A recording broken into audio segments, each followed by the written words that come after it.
한마디로 말해서.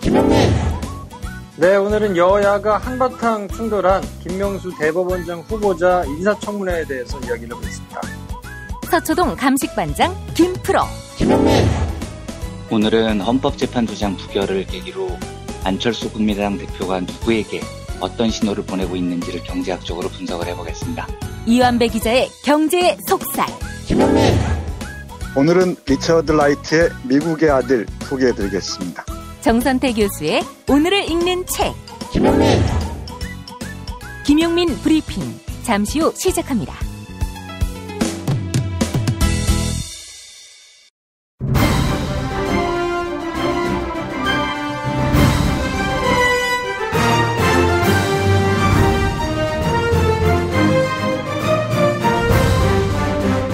김용민 브리핑.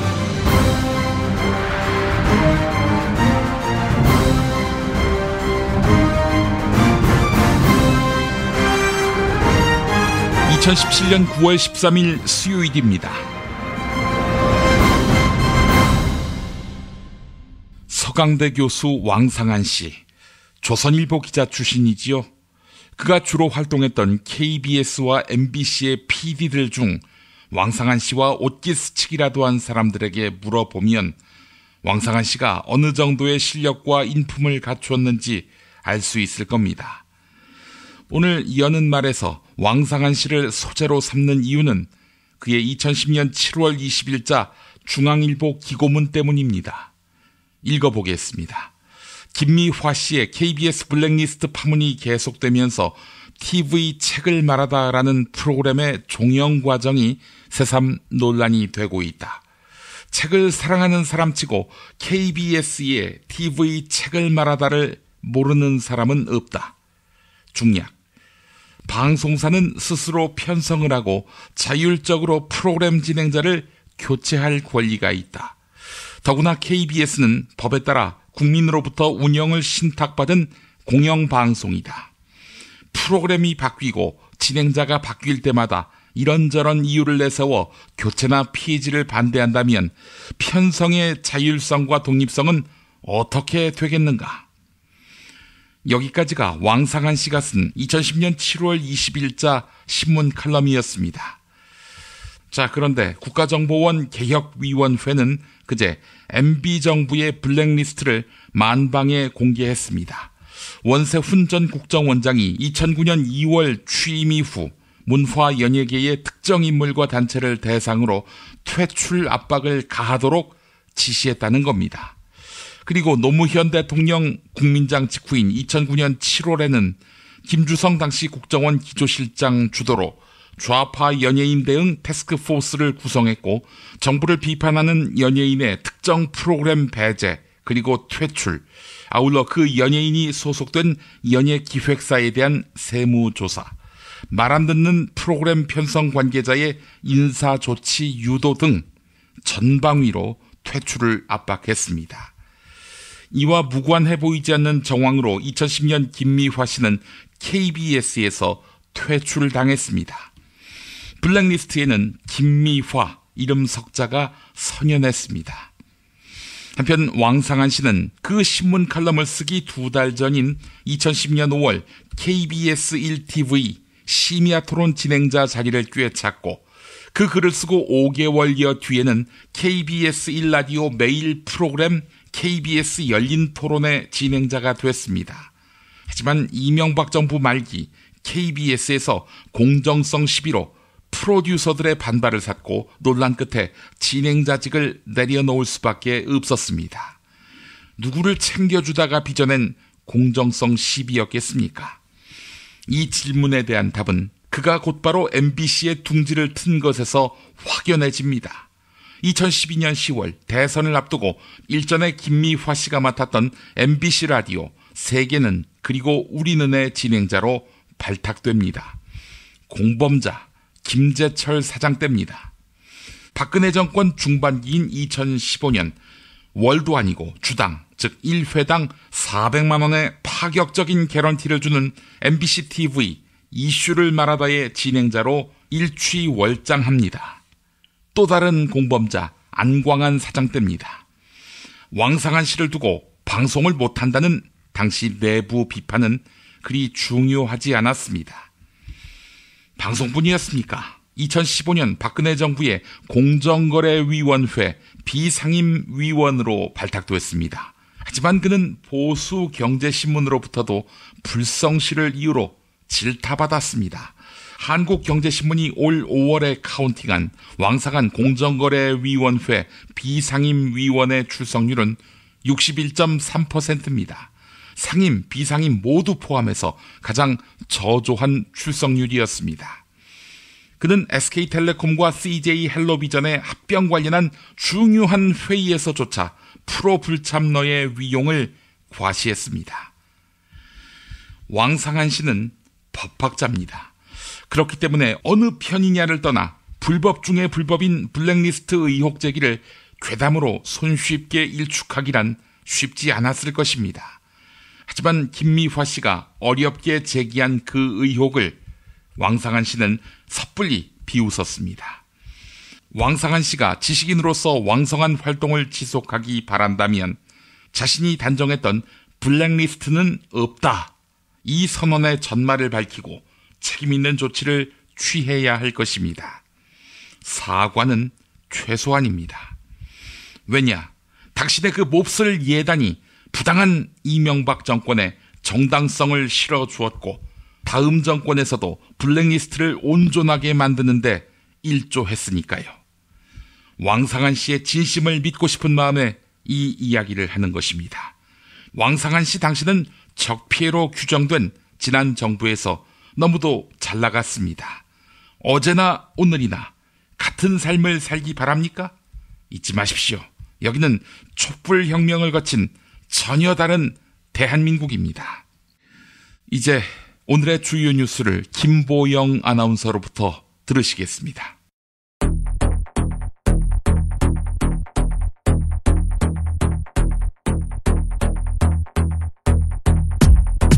어제 국회에서는 김명수 대법원장 후보자에 대한 인사청문회가 있었습니다. 자유한국당은 진보 성향의 김명수 후보자가 이념적으로 편향됐다 이렇게 공세를 취했는데요. 이에 대해 김명수 후보자는 다음과 같이 답했습니다. 판사를 이념적인 잣대인 진보와 보수로 양분하여 구분하는 것은 적절하지도 않다고 생각합니다. 또한 자신이 임명된다면 판사 블랙리스트 의혹에 대해 모든 내용을 다시 살피겠다라고 밝혔습니다. 일선 판사들은 대법원이 판사들의 성향과 동향을 파악했다는 판사 블랙리스트 의혹에 대해 조사를 요구하고 있는 상황입니다. 노태강 문화체육관광부 제2차관이 박근혜 전 대통령의 재판에 증인으로 나섰습니다. 노태강 차관은 지난 정부 때 박근혜 대통령에게 나쁜 사람이다 이렇게 찍혀 공직에서 쫓겨났었는데요. 노태강 차관은 자신의 사직이 박근혜의 뜻이었음을 간접적으로 드러냈습니다. 지난 2013년 노태강 체육국장은 문화체육관광부 과장으로부터 사표 제출을 종용받았는데요. 이에 항의하자 과장은 장관의 윗선 짓이다 이렇게 답했다는 겁니다.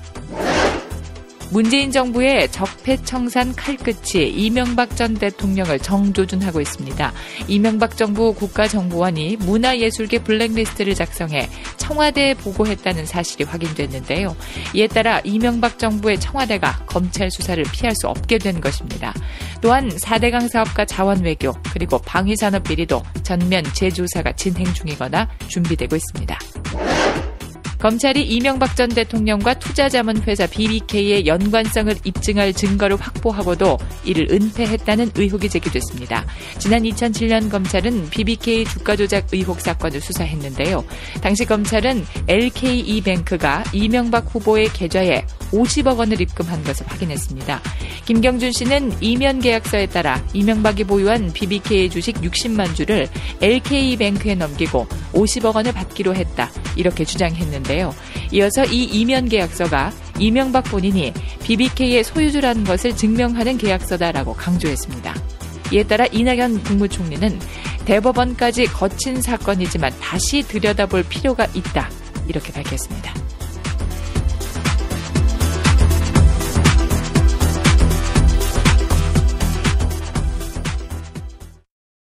두려움을 무릅쓰고 불의를 세상에 알린 공익제보자.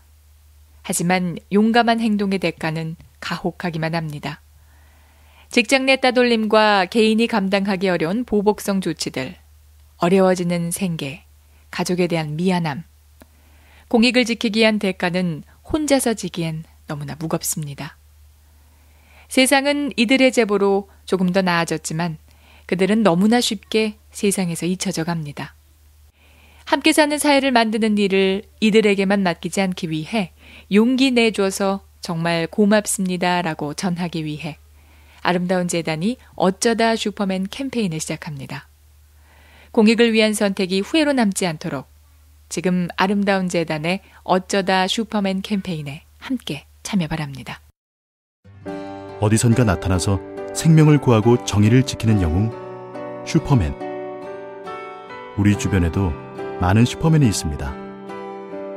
바로 공익 제보자입니다. 어쩌다 슈퍼맨이 되어야만 했던 그들에게 세상은 따뜻하지 않았습니다. 수많은 생명을 살린 2명의 간호조무사는 권고사직을 당했고 장애인의 인권을 위해 싸운 선생님은 결국 사직했습니다. 어려움을 감내하고 있는 슈퍼맨들에게 이제 우리가 감사를 전해야 할 때입니다. 시민사회 지지 캠페인 어쩌다 슈퍼맨에 함께해 주세요. 아름다운 재단. 스페이드 퀴즈입니다. 돌잔치, 칠순잔치, 가게 홍보, 체육대회, 창사기념일. 정답! 기념품! 문제를 끝까지 들으셔야죠. 이럴 때 사용하는 판촉물이나 기념품, 답례품, 단체 선물 등을 취급하는 전문업체로서 국민을 위해 제대로 일하는 언론과 정당의 후원을 하는 판촉물 전문업체는 어디일까요? 정답! 네피알! 네? 어디라고요? 네피알! 네, 정답입니다. 판촉물이나 단체 선물이 필요할 때 이왕이면 우리 편 회사 네피알을 찾아주세요. 인터넷 검색창에 네피알을 치시거나 032-519-4800으로 전화주시면 친절하게 상담해드립니다. 그런데 상품은 뭔가요? 네피알에 가서 고르세요. 3만 가지가 넘는 물품이 있어요. 아빠가 달라졌다. 술 냄새를 풍기며 집으로 들어오면 자는 날 깨워 했던 말을 또 하던 아빠. 이제는 더 이상 날 귀찮게 하지 않는다. 아빠가 달라졌다. 자는 날 깨워 막무가내로 뽀뽀하며 볼을 비비던 아빠. 그걸 참을 수 있었던 건 그러고서 주는 용돈 때문이었는데 더 이상 날 귀찮게 하지도 용돈을 주지도 않는다. 아빠, 대체 뭘 먹은 거야? 몸, 마음, 지갑까지 날 지켜주는 술친구. 살아서 집까지 술친굼. 재구미율과 후기가 좋은 술친굼을 지금 네이버에서 검색하세요.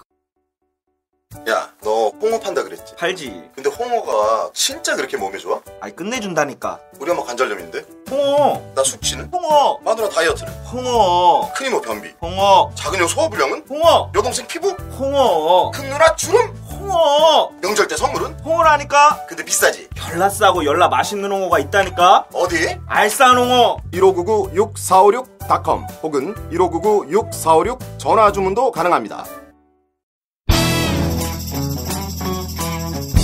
서초동 감식반장 김프로.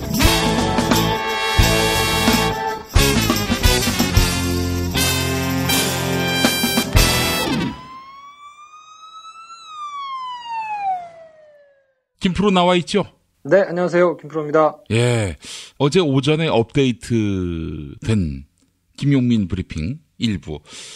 서너 시간 지나서 교체를 했습니다마는 국무위원, 그러니까 더불어민주당 의원이면서 국무위원인 장관들은 김희수 헌법재판소장 후보자에 대한 인준안 표결 때 불참했다. 그래서 결국 인준 부결로 갈 수밖에 없었다. 이런 식으로 제가 이제 안철수 대표의 말을 믿고 물어봤는데 질문 자체가 사실이 아닌 거였어요. 그러니까 팩트 체크를 저희가 못 해가지고 죄송하다고 말씀드리고요. 네. 이제 녹음하는 시점이 아무래도 그 전날이다 보니까 바특에 나온 결과들에 대해서는 이제 팩트 체크 조금 부족했던 면이 있는데 어쨌든 뭐 제가 좀 더 꼼꼼히 챙겨가지고 했어야 되는데 죄송하다는 말씀을 드리겠습니다. 네. 그래요. 이건 뭐 100% 김프로 잘못이다. 라고 정리를 해야 될 것 같습니다. 대인배니까 제가 안고 가겠습니다. 네. 아니 어떻게 안철수한테 낚이나 우리가. 나 이거 정말 참. 죄송합니다. 뭐 질문을 제가 했기 때문에 그런 질문을 하지 않았다면은 성립되지도 않았을 그런 틀린 팩트였습니다. 솔직히 말씀드리면 제가 그 질문을 받으면서 아차 싶었어요. 팩트체크를 그거는 제가 못했었거든요. 그래서 요거는 제가 모르는 거니까 모른다고 얘기를 할까. 근데 그러면 이제 녹음을 다시 하거나 아니면 뭐 이렇게 해야 되니까 맞겠지 하고 지나갔었는데 그건 이제 팩트체크를 미리 못한 제가 잘못이니까 뭐 제가 대인배 풍모를 가지고 안고 가겠습니다. 네 잘못으로 하겠습니다. 그러면 정리하는 걸로. 예, 그래서 김프로가 방금 사과했으니까 그 사과 받으신 걸로 넘어가시죠. 농담입니다. 예. 하여간, 안철수 말이 설마 거짓말이랴 하고 우리가 그냥 무분별하게 받아들였다가 아주 제대로 낚였습니다. 하여간, 녹음 시점이 그러하더라도 업데이트 시점이 이튿날 아침이었는데 면밀하게 체크를 못했어요. 죄송합니다. 예. 자, 인준안 표결에 이어서 바로 그 이튿날 김명수 대법원장 후보자에 대한 인사청문회가 있었습니다. 어떻게 나를 이렇게 잡았나 몰라요. 알고 잡았던 건 아닐 테니까 뭐 아이러니하기는 한데 어쨌든 제가 뭐 전부 다는 아니고 저도 이제 일정이 조금 있어가지고 이제 오전 오후 뭐 이렇게 생중계되는 것들을 제가 이렇게 좀 봤거든요. 참 답답하더군요.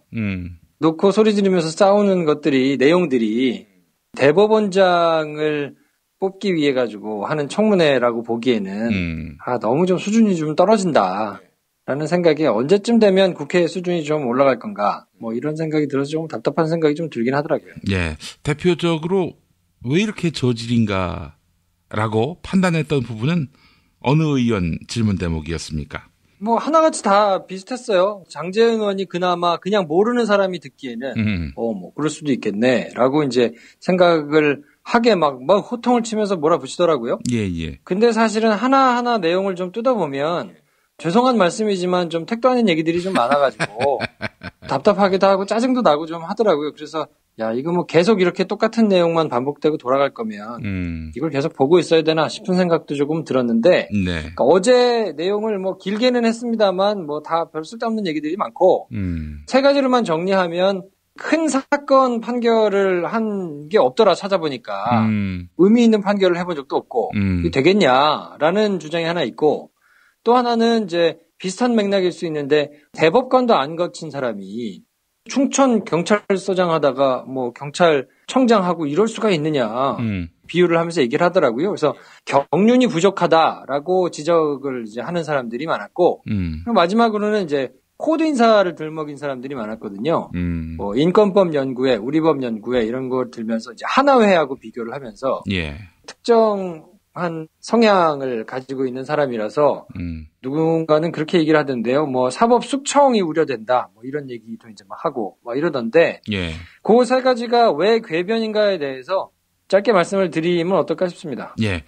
너무 짧으면은 출연료도 거기에 비례해서 지급될 수밖에 없다는 점을 말씀을 드립니다. 이게 말이에요. 너무 이 의미 없는 긴 내용을 길게 하는 것도 지상파의 때예요. 지상파의 때를 벗으셔야 됩니다. 파격적인 것도 해야지. 세 마디만 하고 끝나고 이런 것도 좀 도입해 볼 필요가 있어요. 근데 예를 들어서 이제 8시 뉴스인데 8시 45분까지가 러닝타임이에요. 근데 뉴스 할 게 없다고 한 15분 만에 끝내면은 그건 뭐야? 이거 노래 틀면 되지, 노래. 노래?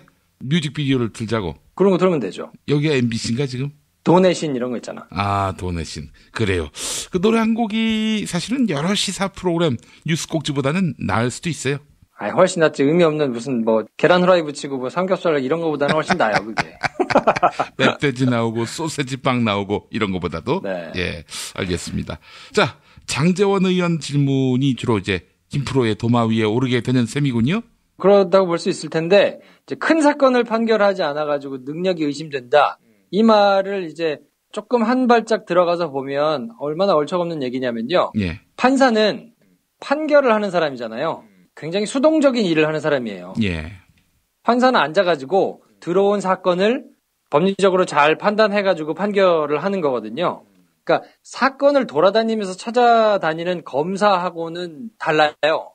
그러니까 검사가 여태까지 쭉 했던 거를 사건을 보니까 정말 말도 안 되게 소소한 사건들만 했다. 큰 사건을 어떻게 하겠느냐라는 거는 일면 말이 될 수 있어요.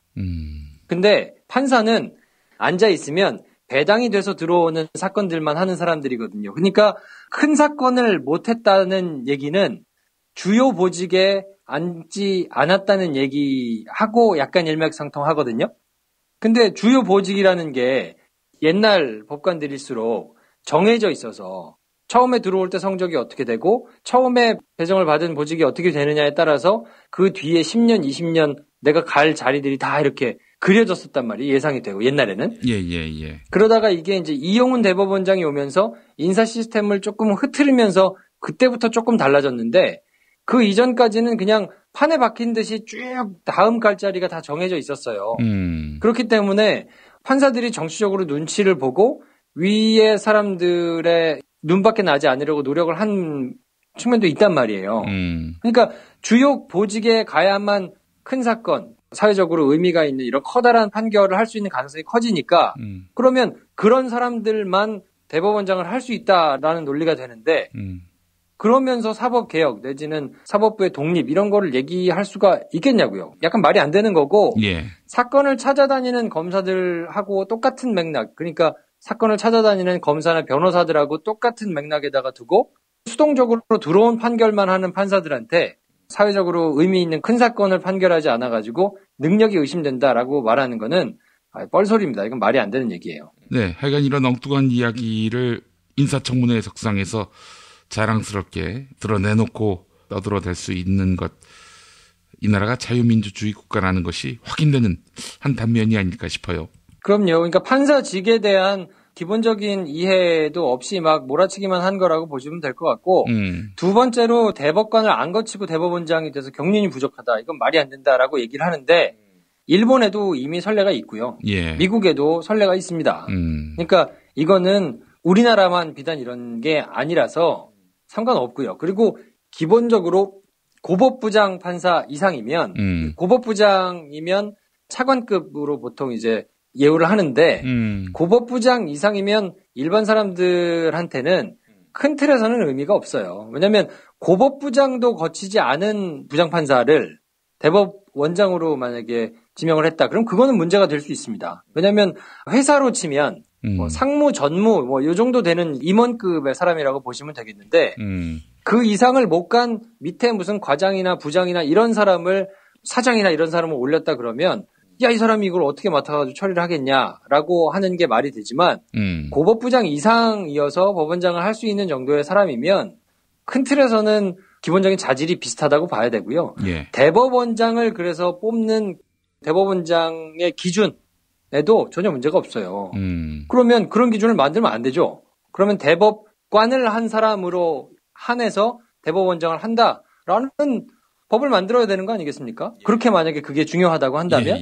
근데 그게 관행이니까 그렇게 해야 된다라고 주장하는 거는 아니 관행이라고 다 옳은 거는 아니란 말이에요. 그리고 제가 들으면서 이건 좀 이렇게 반박을 했으면 좋겠다라고 답답한 마음이 들었던 건 뭐냐면 그 장제원 의원 같은 경우에 그렇게 얘기를 하더라고요. 양승태 대법원장하고 단순 비교를 해가지고 뭐 이런 판결도 했었는데 뭐 이런 판결도 안 했고 또 양승태 대법원장은 뭐 이런 주요 보직 자리를 다 두루 거쳤는데 지금 이런 자리를 하나도 못 가봤기 때문에 자질이 의심된다라고 막 공격을 하더라고요. 그래서 그 훌륭하다고 얘기하는 양승태 대법원장이 지금 하고 계시는 일을 보자 이거죠.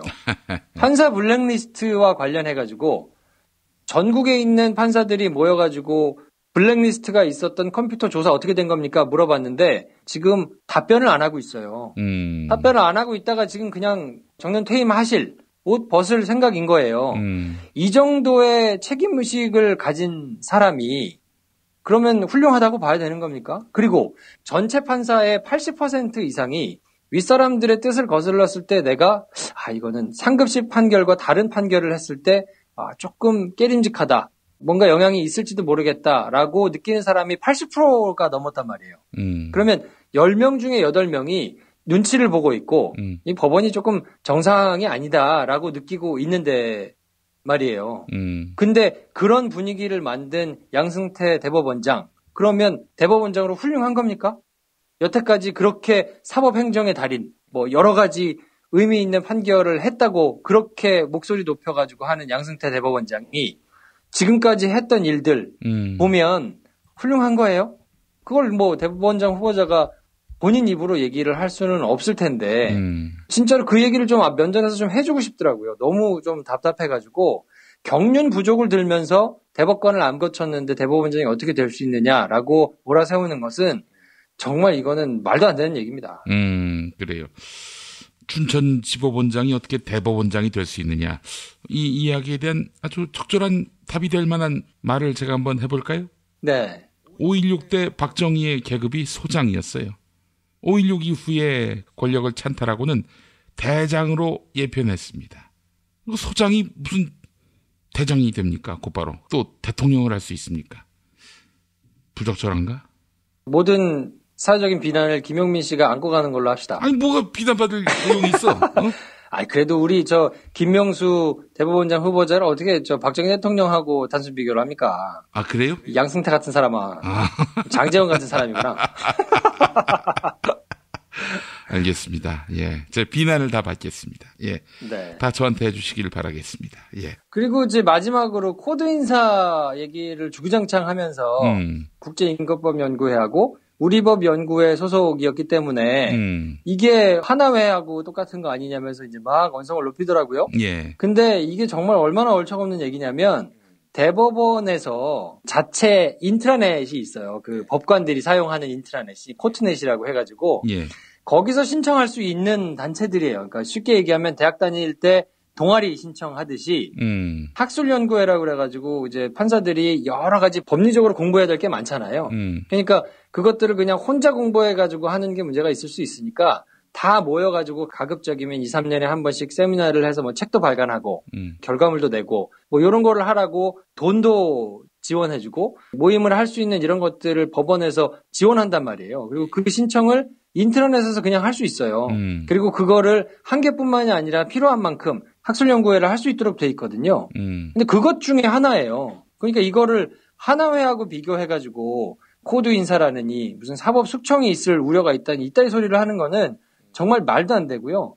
법원 내부 사정을 아시는 분들은 아시겠지만 민법연구회라는 게 있습니다. 근데 이거는 아무나 못 들어가요.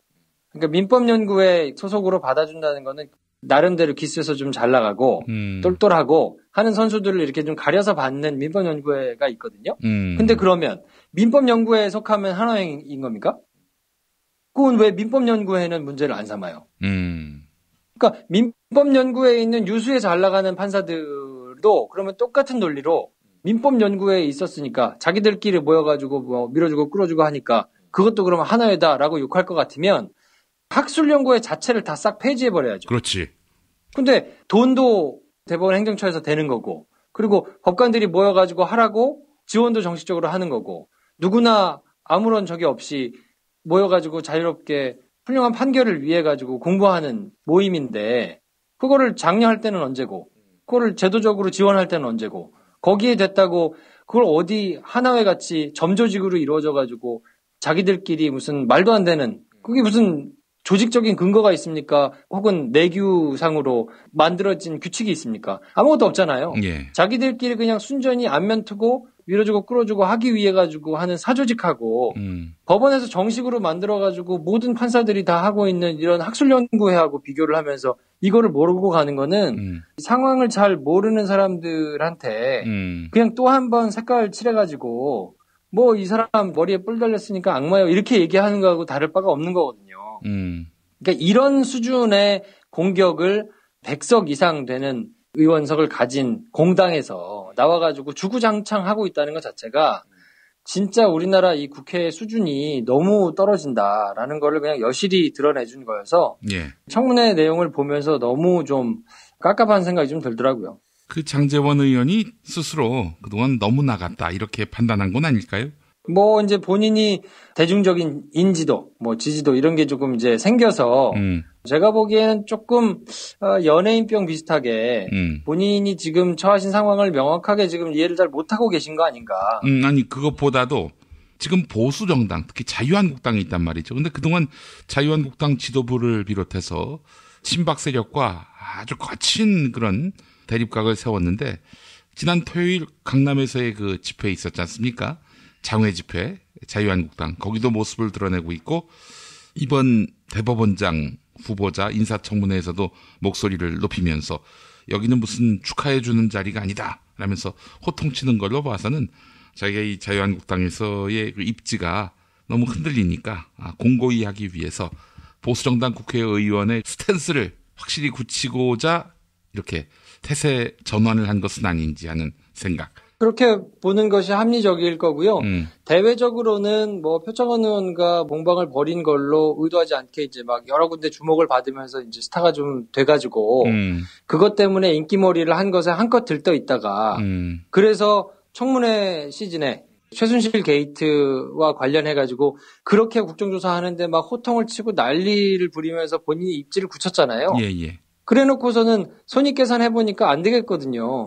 그래서 지금 자유한국당으로 들어갔다가 그것이 전 국민적으로 막 비난이 일고 난리가 치니까 더 죽을 상황을 쓰고는 또 어려움이 있다고 뭐 이렇게 가만히 죽어 지내다가 이제 사람들이 다 스멀스멀 잊어버리고 하니까 이제 당내에서 자기 입지를 굳혀야겠거든요. 그러니까 말씀하신 대로 여기저기 모습을 드러내고 뭐 이렇게 하면서 쇼잉을 하면서 또 이제 뭐 좀 눈도장을 받겠다고 지금 하고 있는 건데 이거는 정말 국민을 얼마나 졸로 보고 말도 안 되게 지금 기만하고 있는 건가 이런 거를 저는 국민들이 다 보고 있을 거라고 생각하고요. 이게 그냥 그때 본인이 그냥 인기에 영합해가지고 좋아요 받고 사람들한테 이 주목받는 거에 빠져가지고 지금 철학이 없이 이렇게 왔다 갔다 하는 것에 대한 대가를 나중에 표심으로 돌려받을 거라고 저는 생각합니다. 알겠습니다.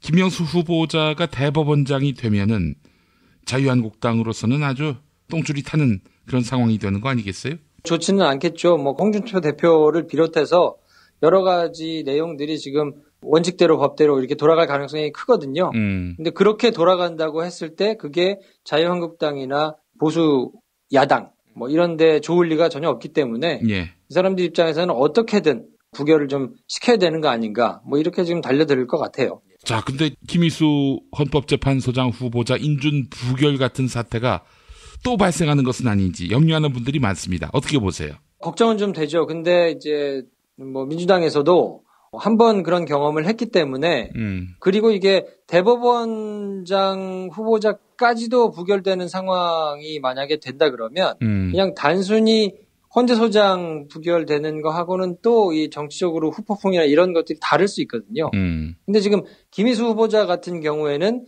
결격 사유가 명확하게 있지 않은데 그냥 떨어뜨린 거거든요.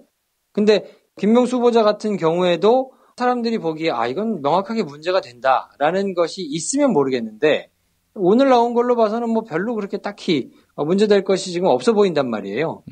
명백하게 논란이 되거나 이건 사퇴해야 되겠다라고 생각되는 것이 없는 상황인데 지금 이 상황에서 똑같이 떨어뜨린다 그러면 그 후폭풍이 만만치 않을 거를 알기 때문에 그렇게 쉽게 아마 하기는 뭐 쉽지는 않을 거라고 봅니다, 저는.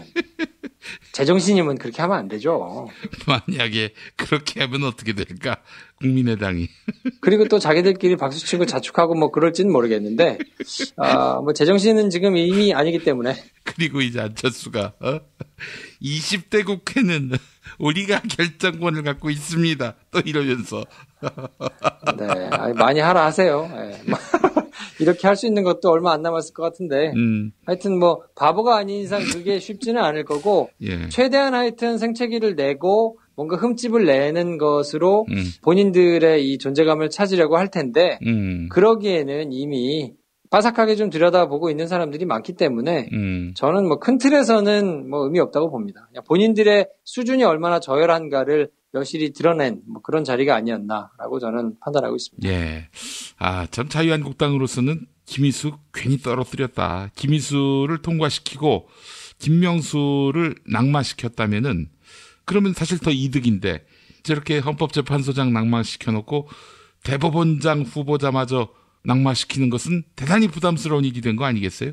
그러니까요. 하나만 알고 이제 둘은 모르는 상황이 됐기 때문에 전반적으로 지금 그런 거를 총체적으로 그려가지고 누가 디자인하고 이렇게 나가고 할 만한 지금 상황이 안 되는 것 같아요. 그러니까 그냥 그때 오늘만 사는 것 같은데 애들 쓰고 계십니다. 예, 그래요. 일단 뭐 기본적으로 김명수 후보자는 뭐 무난하게 통과될 가능성이 대단히 높아 보이고요. 반대할 명분이 없는 것이니까. 뭐 김희수 재판관도 반대할 이유가 전혀 없었죠. 도덕적 흠결은 또 전혀 없고 또 아울러 국민의당도 고매한 분이다. 그분은 잘못이 없다. 또 이렇게 얘기한 마당이니 말이죠. 예. 알겠습니다. 오늘 짧게 한다고 그랬는데 여느 시간대보다도 더 길게 했어요. 그러면 출연료가 좀 올라갑니까? 그런 게 어디 있어요? 왜 떨어질 때는 줄어들고 더 많이 하면 올라가야죠. 내규가 그렇습니다. 경제정의 아닙니까? 경제정의? 뭔 경제정의야? 말도 안 되는 소리라고. 이완배 선배한테 물어봐요. 그게 경제정의지. 아니 우리 이완배 선배가 30분 넘게 한 적도 있는데 뭐 1원 한 장 올라간 적이 없습니다. 예.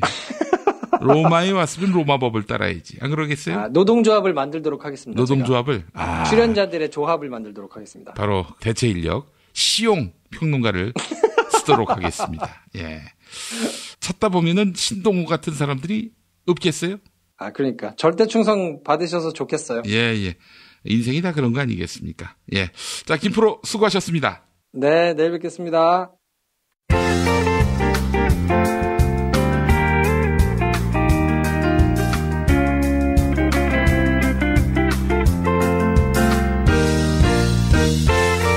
여러분 안녕하십니까? 지금부터 전국 16개 시도교육청과 무관한 2017학년도 뉴스 듣기 능력 평가를 시작하겠습니다. 수험생 여러분께서는 팟캐스트의 음량을 알맞게 조절하여 주시기 바랍니다. 모든 문제는 한 번씩만 들려드리니 잘 듣고 지시에 따라 물음에 답하시기 바랍니다. 이제 시작하겠습니다. 박씨, 어제 나쁜 남자 만났더만. 레이저를 모처럼 발사해 주었지. 야, 노태강, 너희 씨발 차관 됐더라. 어? 나한테 밉보이는 게 그 정권에서는 스펙이라며? 어? 야, 널 좀 더 밟아줬으면은 아예 장관이 됐겠다. 어? 이랬어. 그 노태강이가 실력 있는 공무원이라고 하던데. 야, 실력은 개뿔이. 실력이 좋은데 말을 안 들으면 그 실력이 실력으로 보이니? 그거야 그 노태강이가 원칙대로 한 거겠지. 어? 그리고 본질적으로 공무원이 권력자한테 봉사해야 하나? 어? 모름지기 공무원이란 국가와 국민에게 봉사를 너한테 지금 한 방 날린 이유는 하나야. 어? 여기서 자꾸 이빠른 소리만 하는데 마음에 없는 소리 그만해. 응? 너 이 새끼야, 그럴 리도 없겠지만 네가 대통령이 됐는데 공무원들이 원리 원칙에만 충실하면 좋겠어? 그건 아니지. 박씨, 근데 노태강이가 그랬다며? 장관이 사표를 내라고 종용해서 냈는데 실은 대통령이 시킨 줄로 알고 있었다고? 내가 생각 같아서는 야, 안티 박근혜 마케팅 그만해. 응? 이러고 싶더라고. 언제까지 내 이름 팔아서 일신의 영달을 꾀하려 하는지. 근데 박씨, 노태강이가 없는 이야기를 한 건가? 아니, 사실이야. 이 씨발, 그러면 왜 반발해? 아니, 나한테 한때 월급 받고서 어떻게 이렇게 배반을 때리냐고. 응? 공무원인데. 사실을 이야기했는데 무슨 배반이야? 어? 그리고 당신이 한 짓이 잘한 짓이야? 어?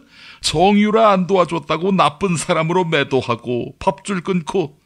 그래, 그렇게 위해줬던 정유라가 당신과 당신의 소울메이트 순실에게 입에 엿을 처물릴 때 그 맛이 어떻든가? 어? 그 맛이 독특하지. 그래, 달콤하다 못해 시큼하다 이 씨발놈아. 이 시큼한 맛은 역시 알싸한 홍어지.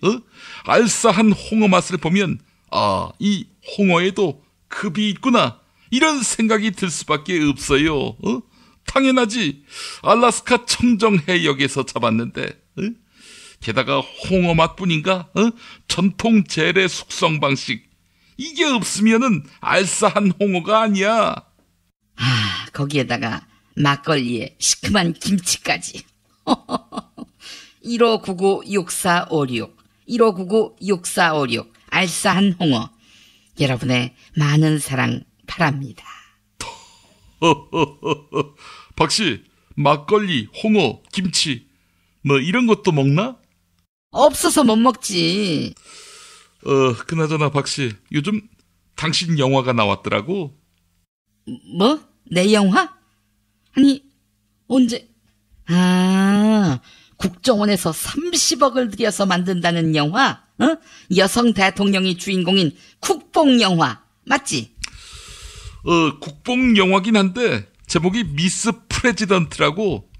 어머머머, 내가 미혼이란 점을 정확하게 짚었구만. 아니, 미스 잘못된, 프레지던트 대통령, 잘못된 대통령이란 뜻이지. 감독은 MB의 추억을 만든 김재환이라고. 트루마쇼도 만들었지. 근데 말이야, 그 영화에 낚이는 친박들이 그렇게 많다대. 자기들 조롱하는 건데 눈물 빼다 나왔다는 거야.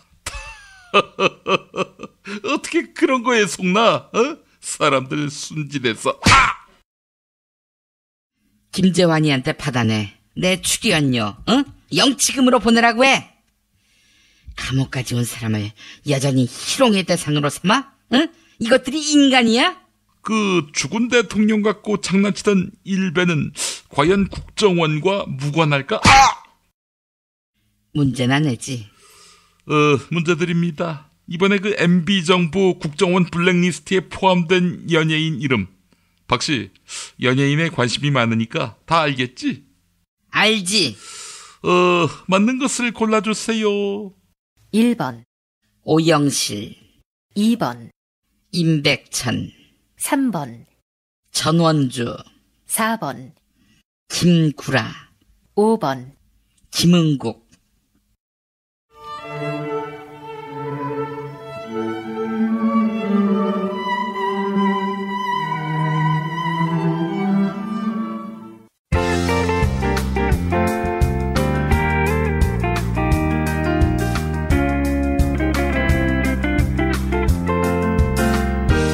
수고하셨습니다. 이상으로 전국 16개 시도교육청과 무관한 2017학년도 뉴스 듣기 능력평가를 모두 마치겠습니다. 수험생 여러분은 이메일 주소와 정답, 사연을 적어 팟빵 게시판에 올려주시기 바랍니다. 당첨자는 2부 마지막 순서에서 발표하겠습니다. 뉴스 듣기 능력평가를 마칩니다. 김용민 브리핑 뉴스 듣기 능력평가 정답 맞히신 분들 소개합니다. 어제 뉴스 듣기 능력평가 문제는 보기 가운데 가을에 피는 꽃을 고르는 거였죠. 정답은 국화입니다. 당첨자 두 분에게는 도서출판 책에 있는 마을에서 협찬하는 하나님은 당신에게 실망하셨다를 선물해드립니다.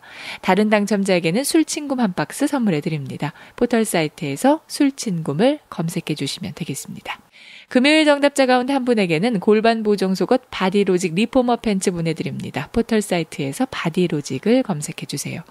금요일 정답자 가운데 다른 한 분에게는 머문빌리지 이용권 격주로 보내드립니다. 카페와 바베큐장은 물론 대형 수영장과 글램핑장까지 갖추고 있는 총 3,000평의 대지와 건물 2동 오직 한 팀에게만 서비스합니다. 포털 사이트에서 머문빌리지를 검색해 주세요. 정답자 신바람 이용성님. 자유한국당은 스스로 적폐임을 인증하고 있습니다. 이런 정당이 사라지는 것도 적폐청산의 하나입니다. 문통방통 끝말잇기 당첨자께는 별을 따다 구운 과자 롤카스테라 드립니다. 주문 전화 033-646-2668, 인터넷 주문 베이킹파머.co.kr입니다. 어제 문통방통 끝말잇기 시작 글자 비극의 극이었는데요. 당첨자 적폐청산 완성 천일기도님. 끝말잇기 극혐. 자유한국당만 극혐인 줄 알았는데 국민의당도 극혐이었네요. 김용민 브리핑 뉴스기 능력평가 많은 참여 바랍니다. 충남 금산의 넓은 인삼밭. 정성농장을 일군 농부아버지 이정열 씨. 자연은 노력한 만큼 내어준다. 그 자연의 마음을 알기에 정성농장을 더불어 일구는 아들 이성규 씨도 아버지에게 배운 것처럼 정직하고 또 성실하게. 정성농장 홍삼은 인삼 재배부터 가공 판매까지 모두 책임지고 있습니다. 그래서 대한민국 1등 품질을 자부합니다. 검색창에 정성농장 홍삼을 검색해주세요. 정성농장 홍삼. 전화문의는 010-9754-6972. 아, 이놈의 뱃살. 맞는 옷이 없네. 애돌보랴 일하랴 살 뺄 시간이 없네. 다시 날씬해지고 싶어! 다이어트 전문 쇼핑몰 비타샵에서 개발한 국내산 동결건조 생식과 통곡물에 3가지 단백질과 비타민, 미네랄을 더해 만든 다이어트 전용 그린 스무디를 추천합니다. 문의는 1522-6648, 1522-6648 혹은 검색창에서 비타샵을 검색해주세요. 골반 잡자 바로 잡자 바디로직, 허리 통증 바로 잡자 바디로직, 몸매 교정 바로 잡자 바디로직, 자세가 좋아지는 골반 교정 타이즈 바디로직. 검색창에 골반 교정 바디로직. 삐딱한 남성 골반, 허리에도 역시 바디로직입니다. 바디로직의 효과를 못 느끼셨다면 100% 환불해드립니다. 자세한 환불 조건은 홈페이지를 참조하세요. 유산균은 똥만 잘 싸게 해주는 게 아니야. 면역력을 높여준다고. 그런데 아무 유산균이나 사 먹으면 되겠어. KOA팜의 시크릿 프로바이오틱스를 먹어봐. 시크릿 프로바이오틱스? 하루 한 알만 먹으면 프리미엄 생균 100억마리가 내 몸 안에 들어오는 거야. 후덜덜 100억마리? 빨리 먹어봐야지. 네이버에서 KOA팜을 검색하시거나 EJ몰에서 찾아주세요. 문의 전화는 010-5220-7924.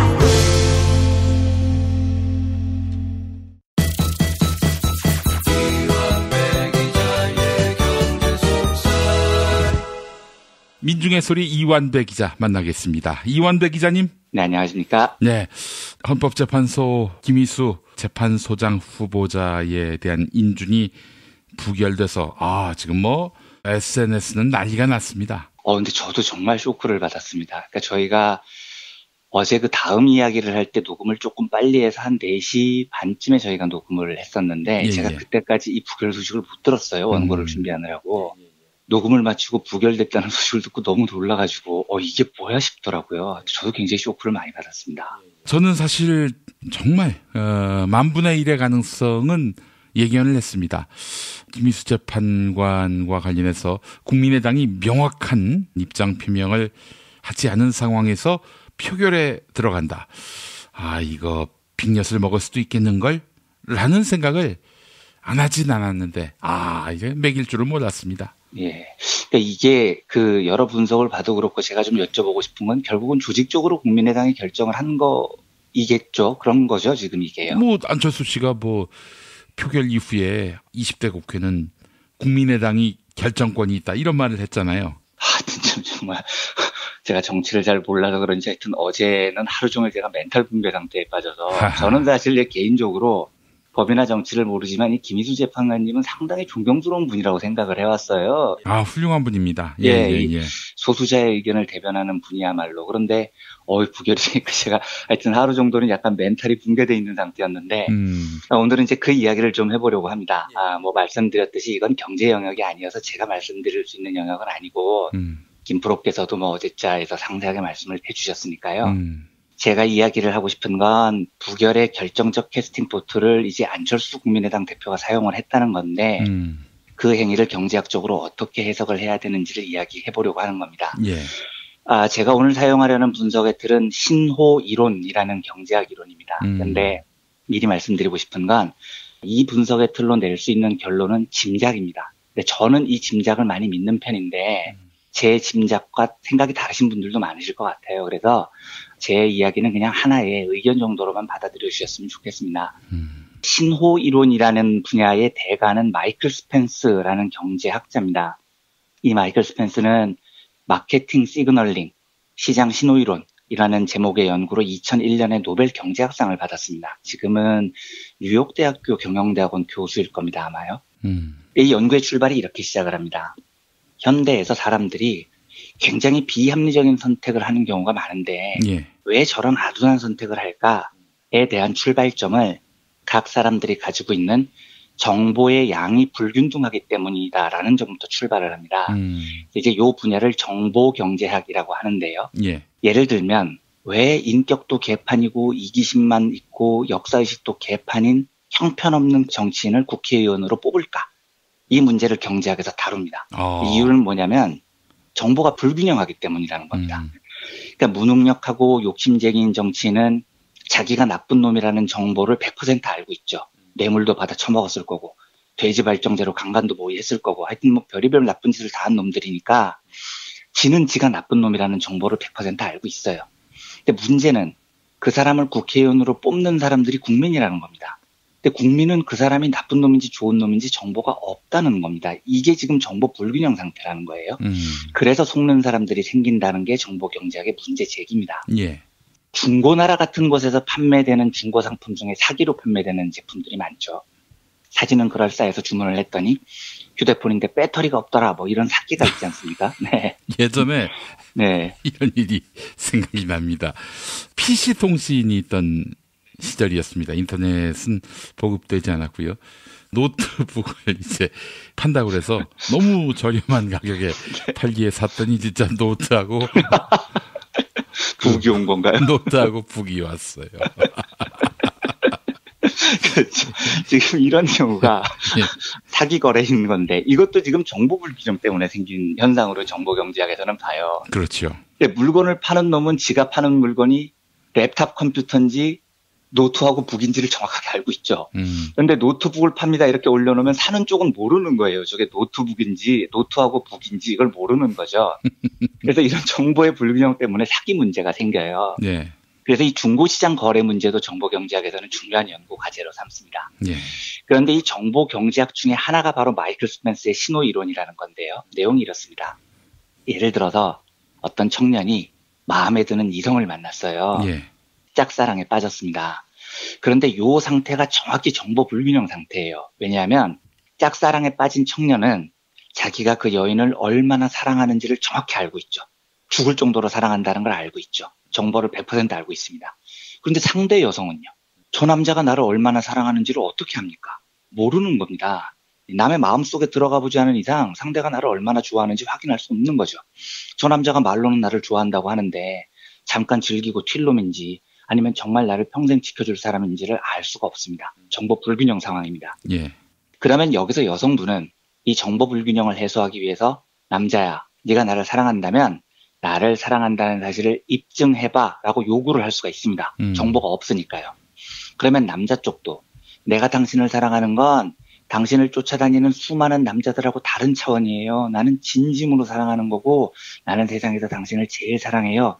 라는 걸 입증을 하고 싶어 합니다. 그러니까 정보가 불균형한 상태에서 입증을 하는 과정. 이걸 마이클 스펜스는 신호를 주고받는다라고 표현을 합니다. 나는 너를 정말 사랑해를 표현하는 게 신호를 주는 거고요. 반대로 야 나를 사랑한다면 이런 걸 해봐 라고 입증을 요구하는 걸 신호를 요구하는 행위라고 해요. 이런 게 우리 일상에 굉장히 많습니다. 예를 들면요. 김용민 브리핑이 새로 경제의 겉살이라는 코너를 런칭하기로 했어요. 그런데 이제 김용민 브리핑은 너무 인기 있는 팟캐스트여서 수많은 경제 전문가들이 이 경제의 겉살 게스트가 되기 위해서 지원을 했습니다. 예. 이 지원자 중에 이완배라는 사람도 있어요. 그러면 이제 김용민 PD님은 면접을 봐야 됩니다. 왜냐? 어떤 사람이 경제의 겉살에 적합한지를 전혀 몰라요. 김용민 PD님은. 정보가 없습니다. 예. 그러면 면접자 이완배는 자기가 그 프로그램에 적합한 사람인지 아닌지 정보를 정확히 알죠. 그리고 면접장에 가서 막 떠들어댈 겁니다. 저로 말씀드릴 것 같으면 경제학과를 수석으로 졸업했고요. 경제기자 경력이 20년이 되고요. 올해의 기자상 특종상 수상 경력이 다수가 있고요. 하고 막 떠들어댈 거예요. 이 떠드는 행위가 바로 정보를 독점한 이완배가 정보가 전혀 없는 김용민이라는 분에게 신호를 주는 행위입니다. 그러면 그 다음에 김용민 PD님이 해야 될 일은 이완배라는 면접자가 준 신호를 분석해야 됩니다. 이걸 스크린한다고 하는데요. 예. 이완배가 정말로 유능한 사람인지 경제의 겉살에 맞는 사람인지를 파악을 하는 겁니다. 그런데 이때 중요한 거는요. 이완배가 막 짓거렸던 그 말을 그대로 믿으면 안 돼요. 왜냐하면 말하는 데는 돈이 안 들거든요. 실제로 저는 경제학과 수석 졸업이 아니고 사회대 전체에서도 꼴찌에 가까운 성적으로 졸업을 했어요. 아, 그래요? 네, 실제로입니다. 그리고 경제기자 경력이 20년이 아니고 10년 정도밖에 안 됩니다. 올해의 기자상, 특종상 한 번도 받은 적이 없어요. 아, 그래요? 네, 저는 신호를 지금 거짓으로 준 겁니다. 근데 이게 스크린이 안 되면 정보가 부족한 쪽에서는 엄청나게 아둔한 선택을 할 수 있는 거죠. 그래서 스펜스는 이 정보 불균형 상태에서 어떻게 하면 불균형을 해소하는지를 연구를 하면서 신호를 요구를 잘해야 된다고 얘기를 해야 됩니다. 그래서 주로 드는 연구 사례가 연애예요, 연애. 마음에 드는 파트너를 만나려면 어떤 신호를 요구를 해야 될까? 그 다음에 스펜스가 연구를 한 것이 취업입니다. 그러니까 취직을 하려면 어떤 신호를 줘야 될까? 혹은 좋은 직원을 뽑으려면 어떤 신호를 요구해야 할까? 이걸 연구를 해서 노벨 경제학상을 받습니다. 그래서 스펜스의 신호 이론은 별칭을 붙이자면 짝짓기의 경제학이라고 부르기도 해요. 예. 짝을 잘 짓는 요령을 알려주는 거죠. 경제학이 참 별의별 걸 다 연구를 하는 겁니다. 스펜스 이야기의 요지는 이겁니다. 정보가 부족한 쪽이 정보를 독점한 쪽에 신호를 요구를 할 때 말로 나불거릴 수 있는 신호는 절대 요구하지 말라는 겁니다.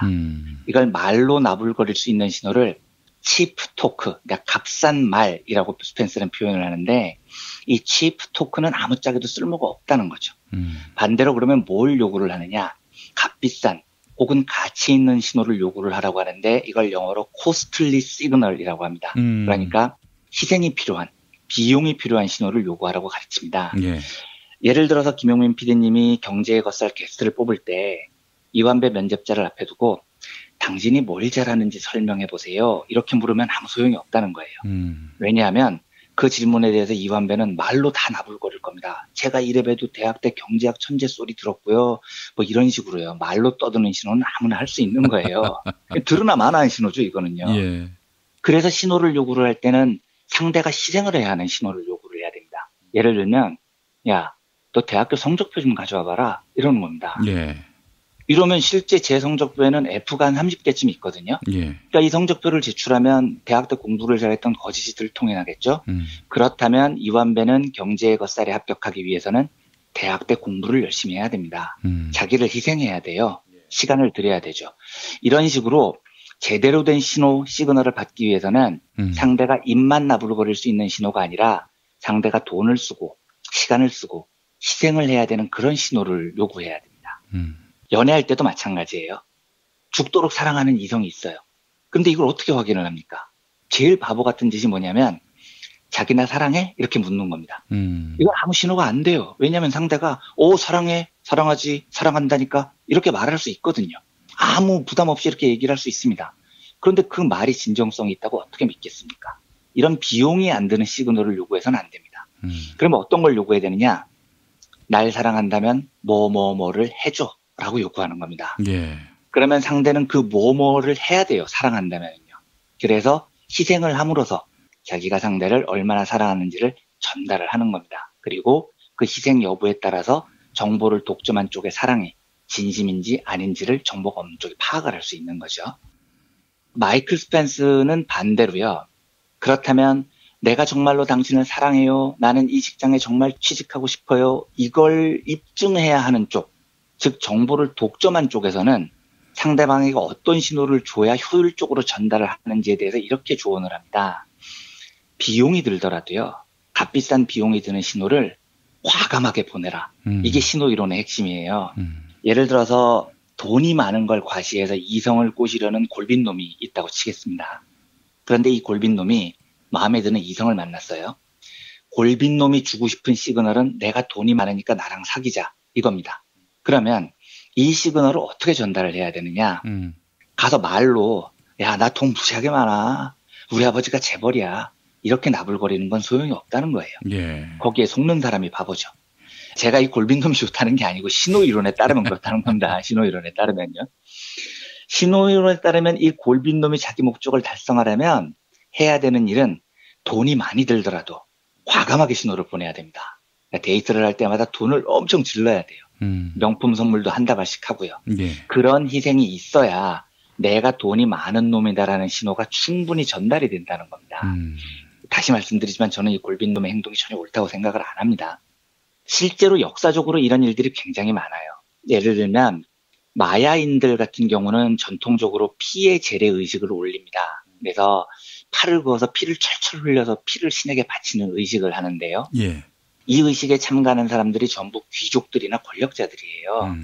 근데 이 짓을 왜 하냐면 팔을 그어서 철철 흘러넘치는 피를 제물로 바침으로써 권력자들이 민중들에게 시그널을 주는 겁니다. 사실은 그들이 권력자가 될 자격이 있는지 없는지에 대한 정보는 권력자들만 독점하고 있죠. 예. 민중들은 몰라요. 그런데 이때 권력자들은 내가 너희들을 지배할 자격이 충분히 있어를 신호를 주고 싶은 겁니다. 근데 이건 말로 하면 안 돼요. 말로 하면 아무도 안 믿습니다. 그래서 팔목을 그어서 피를 제물로 바치는 겁니다. 실제로 생체학적으로 보면 피를 철철 흘려서 바치는 행위는 굉장히 건강한 사람만 할 수 있대요.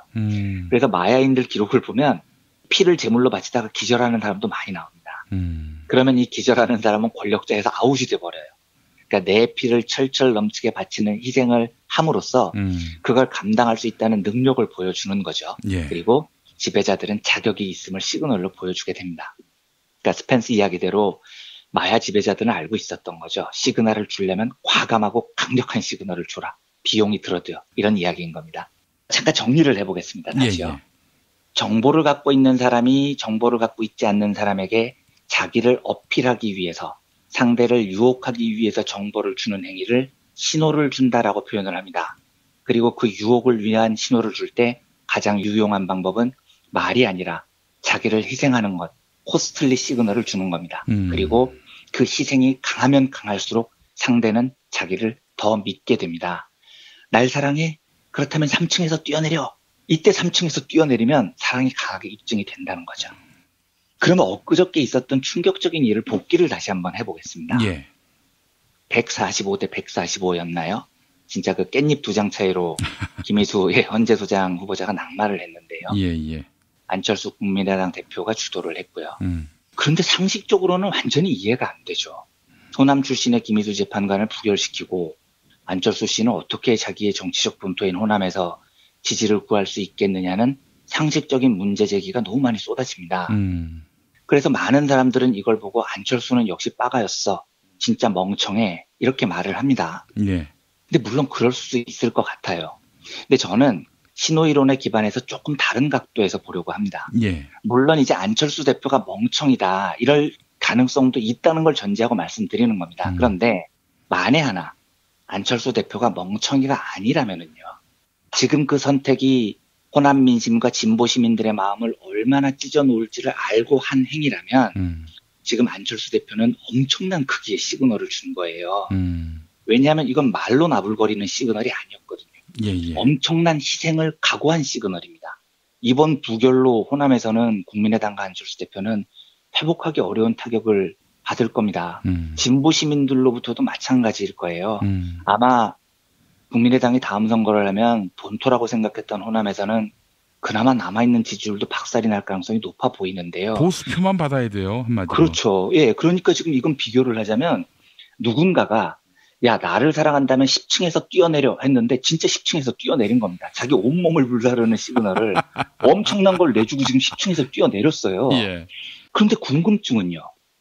누군가가 만약에 안철수 씨에게 야, 나를 사랑한다면 10층에서 뛰어내려서 입증해봐 라고 요구를 한 쪽이 그렇다면 과연 누구냐는 겁니다. 그러니까 안철수 대표는 호남 민심과 진보 시민의 마음을 이렇게 헤집어 놓고 루비콘강을 건너면서까지 막대한 희생을 하면서까지 시그널을 던졌는데 그 시그널이 과연 누구를 유혹하기 위해서 던졌을까 하는 게 제 궁금증이에요. 예. 저는 그게 보수 진영이라는 생각이 들더라고요. 그러니까 즉 안철수 대표가 다음 대선 때에는 진보는 당연히 아니고 중도 후보도 아니고 보수 후보가 되겠다는 꿈을 굳힌 게 아닌가 하는 의심이 저는 들었어요. 왜냐하면 이 시그널이 너무 강력해요. 너무 희생이 큽니다. 예. 그런데 저 엄청난 희생의 시그널을 던지면서까지 누군가를 유혹하려 한다면 그 유혹이 될 수 있는 세력은 극우 보수파밖에 없거든요. 예. 그러니까 안철수 대표가 호남을 던지면서까지 날린 저 시그널은 난 앞으로 우파의 길을 걷겠어. 다음 대선에서는 진보 진영에 대항하는 범보수 단일 후보가 되겠어. 간단히 말하면 자유당이나 바른정당하고 한편이 되겠어. 이 첫 발을 내디딘 게 아닌가 하는 게 제 생각이었습니다. 물론 이제 제 생각이 틀렸을 수도 있고요. 저와 다르게 생각하는 분도 있을 줄 압니다. 지금 이완배 기자님 말씀이 틀린 거라면은 안철수는 바보라는 얘기 아닙니까? 빠가인 거죠. 예, 그러니까 안철수가 빠가이거나 이거이거나 저는 둘 중에 하나라고 생각을 해요. 이게 아니면은 저는 다른 방식으로 해석이 안 되더라고요. 이 짓이요. 그러니까 이제 저는 정치적 식견이 전혀 없으니까 신호이론이라는 경제적 이론을 토대로 예측을 해본 건데 제가 알고 있는 신호이론의 상식에서 저 정도 엄청난 비용을 담보하는 시그널은 누군가를 정말로 강력히 유혹하기 위한 신호일 가능성 외에는 없어요. 그러면 도대체 안철수는 누구를 저렇게 강력히 유혹하고 싶을까? 이걸 유추해 보지 않을 수가 없는 거죠. 뭐 이제까지는 정치를 잘 모르는 정알못 경제기자의 경제이론에 기반한 해석이었습니다. 뭐 너무 귀담아 들으실 수준의 이야기는 아니라고 생각을 하는데요. 만약에 제 예상이 맞다면 범보수 진영의 크기가 줄어드는 현상은 어쩔 수 없을 겁니다. 그러니까 안철수 대표는 몰라도 호남을 기반으로 한 국민의당은 어쨌든 범진보 진영의 한 축이었는데 이 크기 자체가 줄어들게 되는 외형의 어떤 왜곡이 생길 수 있을 것 같아요. 그렇다면 진보 진영의 더 오랜 집권을 위해서는 진보 진영 내부의 여러 재편과 조금 더 다양한 연대, 서로에 대한 좀 믿음 이런 것들이 더 강해지는 시점이 필요해지는 시점이 오지 않을까 하는 생각이 들어서 엊그제 투표 부결에 대한 생각을 조심스럽게 말씀을 드려봤습니다. 이 보수에 대한 러브콜이다. 그러면 호남을 기반으로 한 국민의당 정치인들은 안철수하고 같이 못 가겠네요. 그러니까 제가 제일 이해가 안 됐던 건 안철수가 부결을 하라고 해서 같이 부결표를 던진 국민의당 의원들은 진짜 빠가사리인 겁니다. 만약에 제 예상이 맞다면은요. 네. 안철수 씨는 전혀 다른 생각을 하고 있을 가능성이 저는 높다고 보이는데 거기에 따라서 우르르 부결표를 던진 그 사람들의 운명은 참 제 예상이 맞다면 한심한 거죠. 우리 이완배 기자님 말씀에 설득력이 있다고 보는 것은요. 김희수 재판관이 편향적이다 이런 말을 했어요. 그거는 정말 보수파의 논리죠. 예, 그 논리를 펼쳤다면은 보수에 대한 러브콜일 가능성이 더 높은 거죠. 사실 뭐 진보적 식견과 사회 의식을 갖고 있는 분들한테 표를 받기는 어려워졌어요. 뭐 이번 사건이 아니더라도. 그래서 보수한테 러브콜을 한다. 보수는 현재 또 마땅한 주자가 없고. 그렇죠. 예, 근데 우리 안철수 대표께서 대한민국 보수를 몰라도 너무 모른다. 이런 생각이 들고요. 그런 의미에서 보수를 지켜라. 이거 한번 좀 읽어볼 필요가 있겠다. 네, 동의합니다. 예, 그런 생각을 해봤습니다. 이완배 기자님, 연일 이낙연 국무총리의 대정부 질문 답변이 화제를 모으고 있는데요. 오늘 헤어지기 전에 이낙연 총리의 발언, 이거 뭐 예의를 최대한 갖추되 할 말은 다 하는, 그러면서 상대방의 코를 납작하게 만드는 이런 대화법, 많은 분들이 놀라고 있습니다. 어떻게 생각하세요? 제가 알고 있는 이낙연 국무총리, 그러니까 제가 이낙연 선배라고 불렀었던 동아일보 선배 그 이낙연 총리는요. 예. 정말로 좋은 의미에서 진짜 머리가 좋으신 분입니다. 그래서 어설픈 국회의원들이 말 갖고 붙을 수 있는 상대가 아니에요. 그래요? 예, 이분이 진짜 상대방의 심리 파악과 적재적소에, 그리고 과하지 않으면서도 상대방의 심중을 찌르는 공격과 수비의 언변과 이 두뇌 능력이 제가 지금까지 접해봤던 기자분 중에서는 최고셨어요. 그래서 야당 의원들께 진심으로 조언 드리자면 이길 자신이 있을 정도로 충분히 공부가 잘 안 돼 있으면 함부로 깝치시면 안 됩니다. 깝치면 안 된다. 큰 코 닥칩니다. 그래요. 그 양반 밑에서 취재 활동한 기자들은 웬만해서는 속여먹기 힘들겠네요. 가까이 선배로 안 모시길 원하죠. 후배의 땡땡이가 모두 파악이 됩니다. 그분께는 후배가 거짓말을 하면 전부 파악이 되는 문제예요. 아니 어떻게 그런 능력을 갖고 있을 수 있을까요? 제가 나쁜 의미가 아니고 선전적으로 정말 똑똑하세요. 그러니까 머리를 조금 타고나신 분이십니다. IQ를 재보면 엄청나게 높으실 것 같은데. 아유, 그래요. 그럴 정도입니까? 예. 네. 알겠습니다. 그러면 이분이 뭐 실수를 해서 낙마하거나 그런 일은 없겠네요? 거의 어려울 겁니다. 그런 분이 심지어도 굉장히 굳으신 분이셔서 큰 실수가 있을 분이 아니라고 봐야죠. 네. 알겠습니다. 예, 이완배 기자님 오늘 말씀 잘 들었습니다. 네, 감사합니다.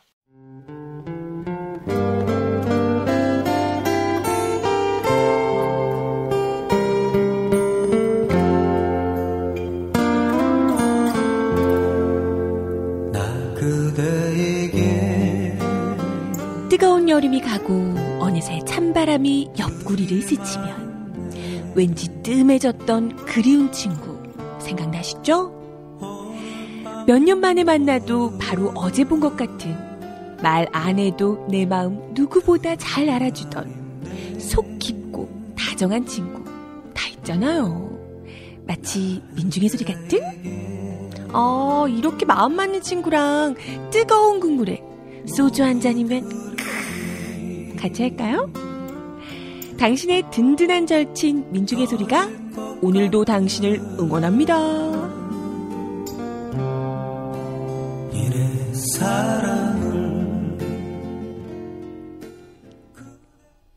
민중의 소리 후원 전화 1661-0451 1661-0451 민중의 소리.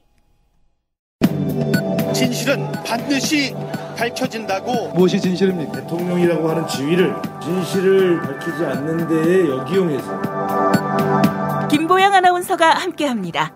아프니까 팩트다. 안녕하세요. 아프니까 팩트다 김보영입니다. 지난 월요일 국회에서 김희수 헌법재판소장 후보자에 대한 임명동의안이 부결 처리됐습니다. 당초 국민의당의 표결 참여로 김희수 후보자 임명동의안은 무난하게 통과될 것이다 라고 전망됐었는데요. 하지만 여기에 대한 반론도 제기된 상황이었죠. 표결 하루 전에 방송된 연합뉴스TV의 보도 들어보시죠. 김 후보자가 호남 출신이어서 찬성표가 많을 것이라는 전망도 있지만 최근 김 후보자의 군 동성애 옹호 논란 등으로 반대표가 20표를 넘을 수 있다는 말도 나옵니다. 이런 분석이 나온 이유는 기독교인들이 국민의당 의원 거의 전원에게 하루에 수천 통 가까운 항의 문자를 보냈기 때문입니다. 기독교계에는 김희수 후보자가 동성애를 옹호한다라고 주장하고 있는데요. 결국 동성애 옹호 논란이 임명동의안 부결까지 이끌어낸 것입니다. 지난해 7월 헌법재판소에서는 구군형법 제92조의 5에 대해 합헌 결정을 내렸는데요. 이에 대해 당시 김희수 헌법재판관이 소수 의견인 위헌 의견을 낸 부분을 기독교계가 문제 삼고 있는 것입니다. 구군형법 제92조는 동성군인이 성관계를 하거나 그 밖에 추행을 한 사람은 2년 이하의 징역에 처한다 이렇게 규정하고 있는데요. 그러나 당시 김희수 헌법재판관은 동성애를 옹호해서 위헌 의견을 내린 것이 아니었습니다. 당시 김희수 헌법재판관은 반대 의견에서 다음과 같이 밝혔습니다. 구군형법 제92조의 5는 범죄 구성 요건을 그 밖의 추행이라고 규정했다. 이에 따라 자발적 합의에 의한 음란 행위를 폭행이나 협박에 의한 추행과 동등하게 처벌하도록 하였다. 형벌 체계상 용인될 수 없는 모순을 초래하고 있다. 또한 행위의 정도에 대해서도 모호하게 규정했다. 이에 따라 법 집행기관의 자의적인 해석과 적용을 초래하게 되었다. 당시 김희수 헌법재판관은 동성애를 옹호한 것이 아니라 구군형법 제92조의 5의 불명확성을 지적한 것입니다. 지금까지 아프니까 팩트다였습니다. 어머님, 아버님, 오래오래 건강하세요. 개업 축하합니다. 온세다 잠드소서. 결혼을 축하합니다. 형부, 우리 언니 반품은 안 됩니다. 차장 승진하신 주과장님, 주차장 되신 거 축하해요. 우리 같이 산 게 벌써 7년이나 됐네. 썩 짜릿했던 시간이었어. 태어나서 처음으로 여자에게 보내는 꽃이야. 너랑 닮은 꽃. 생일 축하해. 사랑과 축하. 위로가 있는 곳에 좋은 사람과 플라워.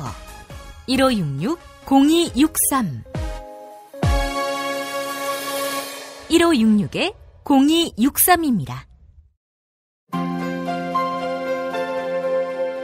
이주노동 희망센터 이사 권영국 변호사입니다. 이주노동 희망센터는 동남아시아 저개발 국가의 이주노동자들과 함께하고 있습니다.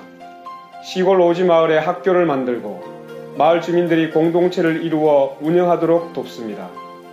포털 검색창이나 페이스북에서 이주노동 희망센터를 검색하시어 후원회원이 되어주세요. 노동 존중 생산과 소비를 통한 사회연대를 추구하는 문자당이 함께합니다. 월 7,000원 운전자 보험 카페입니다. 사고로 대인대물 피해 시 이를 보상해주는 배상책임보험이 자동차 보험이고 중과실 사고로 피해자가 발생한 사건에 대해 형사합의금과 벌금, 변호사 선임 비용을 지원해주는 보험이 운전자 보험입니다. 즉 민사합의를 위한 자동차 보험, 형사합의를 위한 운전자 보험이라고 생각하시면 구분이 됩니다. 운전자 보험의 주요 보장 내용은 형사합의금 3천만 원 한도, 벌금 2천만 원, 변호사 선임 비용 500만 원으로 모든 보험회사의 보장 내용은 같습니다. 즉 월 7만 원의 보험료를 낸다고 해도 형사합의금은 3천만 원 한도입니다. 꼭 필요한 보장만 합리적인 보험료로 가입하셔야 합니다. 특별 이벤트 안내드립니다. 부부, 가족 동시 가입 시 1+1, 월 12,000원 카페에서 안내해드리고 있습니다. 또한 택시, 버스, 트럭 등 영업용 차량 운전자를 위한 월 12,620원 영업용 차량 운전자 보험 카페도 있습니다. 높은 보험료 때문에 힘드셨던 기사님들의 많은 문의 바랍니다. 운전자 보험의 화재보험, 실손보험, 암보험 등 모든 보험 상품을 상담하고 있으며 보상 상담 및 내가 가입한 보험도 점검해드리고 있습니다. 평일은 물론 주말과 일요일에도 상담 가능하며 근무 시간은 오전 9시부터 저녁 9시까지입니다. 나라면 이렇게 보험 가입하겠다라는 상품만 권하는 7,000원 운전자 보험 카페였습니다. 02-849-9730, 02-849-9730 김용민 브리핑 청취자들의 보험 보좌관이 되도록 노력하겠습니다.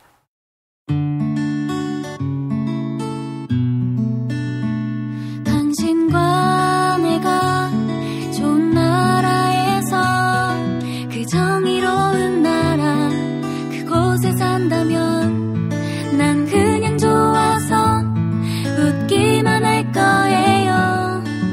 당신의 뉴스 보좌관 김용민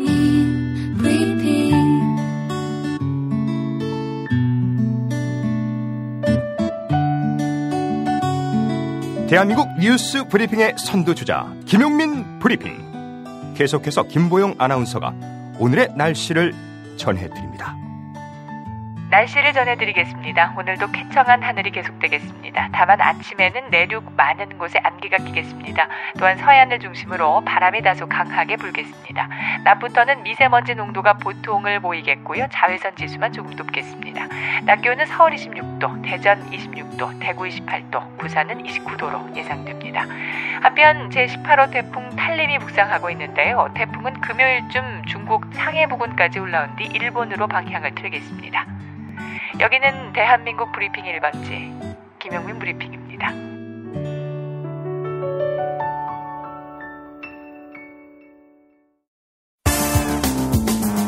오늘을 읽는 책, 문학평론가인 국민대학교 국문학과 정선태 교수와 함께합니다. 정선태 교수님과 함께하겠습니다. 교수님. 네, 안녕하세요. 네, 미국 시리즈가 계속되고 있습니다. 네, 그렇게 됐습니다. 예, 오늘 어떤 책 소개해 주시겠습니까? 네, 오늘은 미국 문학의 고전으로 꼽히는 리처드 라이트의 미국의 아들 함께 읽어보겠습니다. 미국의 아들. 네, 그렇습니다. 이 리처드 라이트는 1908년에 태어나서 1960년까지 살다가 떠난 미국의 아주 저명한 흑인 작가입니다. 아, 미국의 아들. 이 제목만 들어서는 이제 국뽕도서가 아닐까 이런 생각이 들었는데 흑인이라고 하니까 왠지 다른 맥락일 것 같다는 생각이 드는군요. 네, 그렇습니다. 원 제목은 네이티브 선인데요. 자신들이 원래 미국에서 살았던 그런 존재라는 인식이 강하고요. 그런 점에서 미국의 아들이라고 제목을 지은 것 같습니다. 미국 문학 하면은 주로 백인 문학을 중심으로 살피는 경향들이 있습니다. 대표적으로 에드가 앨런 포부터 시작해서 우리 오래전에 얘기했던 허먼 멜빌도 있고요. 스콧 피츠제럴드도 있고 해밍웨이도 빼놓을 수 없죠. 스타인백도 있고 예. 잭 런던도 있고 뭐 많은데 그와 함께 흑인 문학의 계보도 만만치가 않습니다. 랭스턴 휴즈라는 뭐 걸출한 작가가 있고요. 알렉스 웨일리 뿌리라는 작품을 잘 알려져 있죠. 아, 뿌리 그 영화로 나왔었죠. 네, 맞습니다. 올킨 PD 아는 게 나왔네요. 네, 그리고 렐프 앨리슨의 보이지 않는 인간이라는 작품도 아주 유명하고요. 예. 그리고 오래전에 소개해드렸던 것 같은데 토니 모리슨이라는 여성 흑인 작가도 있습니다. 빌러비드라는 작품이 잘 알려져 있죠. 예. 그 중에서도 이 오늘 소개해드릴 리처드 라이트는 이른바 흑인 문학의 맨 앞에 놓여 있는 아주 걸출한 작가라고 할 수 있을 것 같습니다. 예. 이 미국의 아들은 1940년에 발표됐는데요. 대단히 충격적이었더랍니다. 비거 토마스라는 20살 먹은 젊은 흑인 청년의 살인을 통해서 미국 사회의 모순을 날카롭게 해부한 아주 고전으로 꼽혀요. 그리고 토니 비거스라는 흑인 청년이 백인 여성을 죽였다는 것도 센세이션을 하지만 그걸 추적하는 과정에서 드러나는 미국 사회의 은폐되었던 차별, 불평등, 빈곤 문제 등등이 적나라하게 드러난 그런 소설입니다. 아마 우리 청취자 여러분들 읽으시면은 미국 사회의 이면을 정말 적실하게 들여다보실 수 있으리라고 전 장담합니다. 미국의 아들은 한국에서도 오래전에 번역이 됐었는데요. 그때는 토박이라는 제목으로 번역이 됐었습니다. 그러다 이번에 창비 세계문학에서 다시 번역이 돼서 많은 사람들의 관심을 끌고 있다고 하는데 예. 사실 읽다 보면은 우리가 아메리칸 드림의 실체가 무엇인지 다시 생각하게 돼요. 예. 흑인들이 300년 가까이 미국에서 고된 삶을 겪다가 19세기 중반쯤에 노예 해방의 이름으로 풀려나잖아요. 그러고서 이 남부에서 대대적으로 이 뉴욕과 시카고로 몰려듭니다. 그런데 이 소설의 배경이 되는 시카고의 슬럼가 있죠. 흑인 슬럼가. 그야말로 미국의 그 어두운 면을 고스란히 보여주는 게 아닌가 싶어요. 이 사회에서 안정된 관계도 없이 또 제대로 된 노동 환경도 조성되지 않은 상황에서 젊은 흑인들은 증오와 분노만을 키워갑니다. 그러다가 우리의 주인공 비거 토머스는 어찌어찌 하다가 아주 인자한 돌턴이라는 집안의 운전기사로 취직이 돼요. 예. 근데 취직된 그날 정말 우연한 계기에 어떤 우발적으로 그 집 딸을 살해하게 됩니다.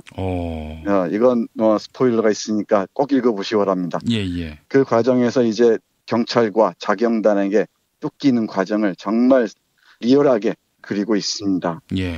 그러면서 이 비거 토머스는 끊임없이 내가 꿈꾸었던 아메리칸 드림이 이거였는가. 이렇게 증오와 분노만을 끝없이 나에게 심어주는 곳이 바로 내가 꿈꾸었던 아메리카인가 하는 생각들을 펼쳐 보입니다. 이 책의 명장면들 또는 아주 유명한 구절들이 아주 많은데요. 몇 군데만 읽어보겠습니다. 이 소설의 마지막 부분에 50페이지 가까이 맥스라는 백인 변호사의 변론이 이어지는데 그 부분이 이 소설에서 얘기하고자 하는 바를 응축해 놓은 것 같습니다. 그 중에 한 부분 보겠습니다. 예. 여기서 이 청년은 범인인 우리의 주인공 비거 토머스를 얘기합니다. 이 청년은 이 나라 3분의 1에 만연한 문제의 작은 단면을 보여줄 뿐입니다. 이 청년을 죽이십시오. 이 청년의 생명을 태워 없애십시오. 그래봤자 이 섬세하고 무의식적인 흑백 관계의 기제가 조금만 어긋나면 다시 살인이 벌어질 것입니다. 수백만 명의 삶을 부정하는 법이 성공적으로 집행되리라고 어떻게 기대할 수 있겠습니까? 우리는 마술이라도 믿는 건가요? 여러분은 십자가를 불태워서 수많은 사람들을 겁주고 그들의 의지와 충동을 마비시킬 수 있다고 믿습니까? 이 청년을 죽인다고 해서 미국 백인 가정의 딸들이 조금이라도 더 안전해질 것 같습니까? 천만에요. 엄숙히 말씀드리지만 절대 그렇지 않습니다. 그러한 살인이 또 벌어지게 만드는 가장 확실한 방법이 이 어린 청년을 죽이는 것입니다. 분노와 죄의식에 빠진 채 수천 명의 다른 흑인 남녀에게 더욱 탄탄하고 높은 장벽이 세워졌다고 느끼게 만드십시오. 이 청년을 죽여서 갇힌 용암을 부글부글 끓어오르게 만드십시오. 언젠가 터져나오고 말 것입니다. 이렇게 이어지는 명변론입니다. 멋지네요. 이런 변호사들이 있는지 잘 모르겠습니다만 아주 뛰어난 변론을 통해서 흑백 문제를 정면으로 제기하고요. 미국 사회의 함정이랄까요? 부조리한 측면들을 그대로 드러내고 있습니다. 그런데 우리 주인공 비거 토머스는 자신이 죽였다. 바로 내 안에 죽이고 싶은 욕망이 있었는지도 모른다라고 얘기해요. 이 얘기 뜻은 뭐냐면 미국 사회에서 이 흑백 차별이 나에게 심어준 증오와 분노가 이 살인 행위로 나타났다고 얘기하는 거죠. 이거야말로 미국 사회의 모순과 부조리를 그대로 드러내는 게 아니겠습니까? 동시에 아메리칸 드림의 허상을 적나라하게 보여주는 게 아닌가 그런 생각도 합니다. 이게 참 미국 사회의 민낯이 고스란히 다 드러나는데 아니 솔직히 미국을 은혜의 나라, 하나님 나라의 지상판 이렇게 여기는 기독교인들도 그렇게 미국 가서는 온갖 차별과 불이익을 당하고 있는데 참 이해를 할 수가 없어요. 네, 그렇습니다. 그 한국 자상사라고 해야 되나요? 그래서 주목할 만한 인물 중에 하나 윤치호라는 사람이 있습니다. 그렇죠. 예. 네, 만민공동회에도 참여했고요. 독실한 크리스천이기도 하고요. 예. 결국은 이제 골수 친일파가 돼서 조선의 독립은 아직 멀었다라고 얘기한, 제발 조선을 독립시켜주지 말라고 간청한 그런 인물입니다. 이 사람이 선교사를 따라서 미국에 갔는데 영어로 쓴 일기가 있습니다. 많은 미국인들은 다 평등하게 대하고 정의로운 사람들 줄 알았는데 조선인이라고 아시안이라고 차별하는 걸 보고서 분노를 느낀다. 이런 내용이 제 기억이 정확한지 모르겠습니다만은 일기에 적혀 있습니다. 그러니까 백인 중산층의 시선으로 볼 때 이른바 가축민이라는 사람들도 거기에 전염됐겠지만은 흑인은 물론이고요. 아시안이나 히스패닉 등등에 대해서는 이 차별의식이 아주 강고하죠. 그런데도 우리는 그런 미국 사회의 이면을 통찰하려는데 상당히 게으른 것 같습니다. 많은 사람들이. 우리 이번 주에 이래저래 미국 얘기를 하고 있습니다만은 미국이 국익을 위해서라면은 전쟁도 불사하고 학살은 물론이고요. 독재까지 뒤에서 조종했다는 사실을 다 알매도 불구하고 또는 모르는 척 하겠죠. 왜 그렇게 미국에 의존적인지 저는 참 알다가도 모르겠습니다. 물론 뭐 미국이 민주주의 발전이나 뭐 여러 가지 이민 사회와 관련해서 세계사회에서 기여를 했다고 얘기하는 사람들도 많이 있습니다. 일정 부분 뭐 옳은 지점도 없지 않고요. 그럼에도 불구하고 특히 2차 세계대전을 통과하면서부터 미국이 세계 현대사에서 끼친 이 해악은 우리가 정면으로 바라볼 필요가 있고 그게 한국 사회와 한국인들의 의식과 무의식 속에 어떤 영향력을 행사하고 있는지도 제대로 봐야 할 것 같습니다. 그래서 비거 토마스의 비극은 사실은 미국 사회의 강고한 차별의식이 드러난 지점이자 또 다른 제3세계, 비백인 세계를 향한 미국의 본래 모습, 민낯을 고스란히 보여주는 게 아닌가 그런 생각을 합니다. 지식이 많다고 반드시 정의로운 건 아니지만 또 지식이 너무 없어도 문제가 심각하다라는 것을 생각하게 되면서 적어도 미국의 아들 이 책 정도는 좀 읽어보고 한미 관계의 미래를 얘기했으면 좋겠다는 생각을 해봤습니다. 네, 맞습니다. 금방 말씀하신 지식이라기보다는 저는 지성이란 말을 쓰고 싶은데 예. 지식이 어떤 그 수단과 어떤 효율성을 강조한다면은 제가 보기에 지성은 어떤 사물이나 상황의 이면을 읽어내는 능력 또 힘이라고 생각을 해요. 예. 어떤 그 지성적 능력을 제고하는 것이 우리 시민들의 길이 아닌가 그런 생각도 합니다. 이 책의 마지막 부분에 부록으로 이 작가가 쓴 글이 실려 있습니다. 예. 한번 읽어보겠습니다. 나는 비거 토마스가 흑인만은 아니라는 사실을 발견했다. 그는 백인일 수도 있으며 이 세상 어디에나 문자 그대로 수백만의 비거가 있었다. 비거라는 인물을 더 넓은 시야로 바라보게 된 것이 내 인생의 전환점이었다. 이를 기점으로 내 삶의 양상은 달라졌다. 처음에는 희미하게 그리고 점차 좀 더 분명하고 확실하게 미국에서 사람들이 살아가는 거대한 진흙탕 같은 삶을 의식하게 되었다. 마치 사람들의 삶을 한결 깊숙이 들여다볼 수 있는 엑스레이 같은 기능이 있는 안경을 낀 느낌이었다. 이제 신문을 씹어들 때면 나는 거기 실린 기사가 비단 백인들만의 이야기가 아니라 이 나라에서 벌어지고 있는 복잡한 생존 투쟁, 나도 연루된 투쟁에 관한 이야기라고 느끼게 되었다. 이렇게 이어집니다. 금방 읽어드린 표현 중에 엑스레이 같은 기능이 있는 안경을 발견했다 그러잖아요. 이 비거 토마스를 통해서. 예. 우리 청취자 여러분들도 이 책을 읽으시면은 마치 엑스레이처럼 미국 사회를 투시할 수 있는 하나의 안경을 마련할 수 있지 않을까 그런 생각도 해봅니다. 예, 알겠습니다. 미국의 아들 오늘 좋은 책 소개받았습니다. 갑자기 뿔이라는 영화가 다시 보고 싶네요. 네, 뿔이라는 영화도 영화지만은 소설을 읽으면은 참 참담합니다. 정말 인간이란 무엇인가를 다시 생각하게 되고요. 특히 노예 사냥을 통해서 미국으로 오는 배 안에서 벌어지는 장면들 보면은 그야말로 뭐 아우슈비츠가 낯선 이름이 아니라는 걸 생생하게 알 수 있을 겁니다. 예. 흑인의 역사야 뭐 그저께 아메리카 원주민 인디언 얘기를 했습니다마는 예. 흑인 얘기도 빼놓을 수가 없죠. 흑인이야말로 백인 중심의 미국 사회를 비추는 우리가 직시해야 할 거울입니다. 이 거울을 피하면은 미국 사회에 비친 우리의 모습도 볼 수가 없을 거라고 생각합니다. 예. 뿌리뿐만 아니라 칼라 퍼플이라는 영화 있지 않습니까? 네, 칼라 퍼플 영화도 있죠. 스티븐 스필버그가 만든. 네.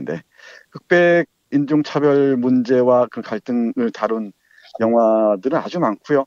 소설도 많습니다. 이번 기회에 한번 한 편씩 봐두시는 것도 미국을 바라보는데 좋은 시사점을 제공해 주지 않을까 그런 생각을 합니다. 네, 인종차별주의자 눈에는 흑인이나 황인종이나 똑같습니다. 네, 그렇습니다. 제 기억이 정확한지 모르겠습니다만은 미국 사회의 신분 계층을 보면은 사실은 아시안들이 저 밑에 속한다 그러죠. 예. 차별은 더욱더 심할 겁니다. 근데 이 갈등들이 LA 폭동 사건 같은 걸 통해서 알 수 있듯이 흑인과 황인 또는 한국인과의 갈등으로 비화하고 이런 경우가 많잖아요. 예. 그런 것도 좀 눈여겨볼 필요가 있을 겁니다. 그 미국 사회 모순들을 약자들끼리의 갈등으로 치환하려는 저들의 어떤 보이지 않는 시선도 우리는 간파해야 할 줄로 압니다. 예, 알겠습니다. 정선태 교수님 오늘 말씀 잘 들었습니다. 네, 고맙습니다.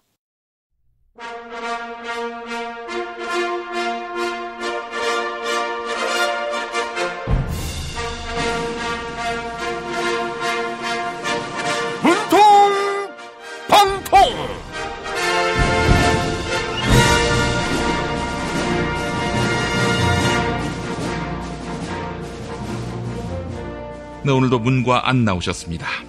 외교 대통령 문재인입니다. UN 안전보장이사회에서 새로운 대북 제재 결의안이 채택됐습니다. 앞으로 북한의 핵도발에 단호히 맞서겠습니다. 지금의 외교 안보팀으로는 안 됩니다.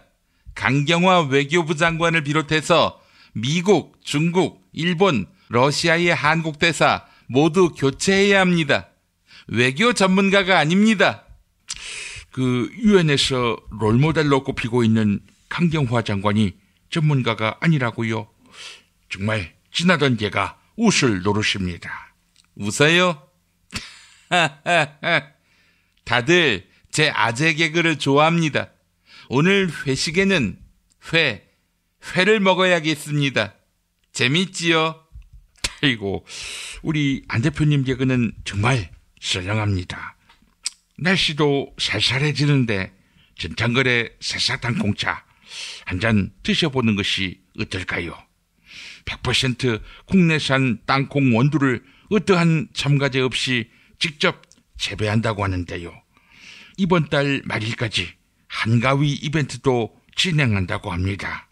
고소한 새싹 땅콩차 전창걸몰닷컴으로 검색해 주시면 되겠습니다.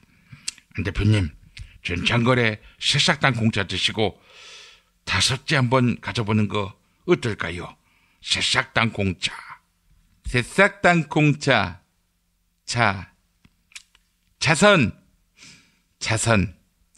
자선을 택했습니다. 우리 국민의당 김동철 원내대표가 문제의 발단은 문재인 당신이다. 그래서 우리가 자선의 선택으로 김희수 헌법재판소장 후보자 인준을 부결시킨 겁니다. 김희수 후보자는 어떠한 잘못도 없습니다. 그러니까 저와 국민의당에 대한 비난 그만하십시오. 당무를 볼 수가 없습니다. 네, 새싹 땅콩차에서 차선. 안 대표님이 끝말잇기를 이어가기 시작했습니다. 자, 대통령님 순서입니다. 차선, 선동지. 아이고, 김동철 원내대표가 정략적으로 선동질한 거, 이거를 실토하셨네요. 제가 잘못이 있다면 저를 탓해야죠. 선동질이라고 했습니까? 질투. 지금 질투하는 겁니까? 참여정부에서 홍보수석을 맡았던 이화여대 조기숙 교수도 저 안철수를 긍정적으로 평가했습니다. 저 안철수가 MB 아바타가 아니라고 확인해줬습니다. 질투라 했어요.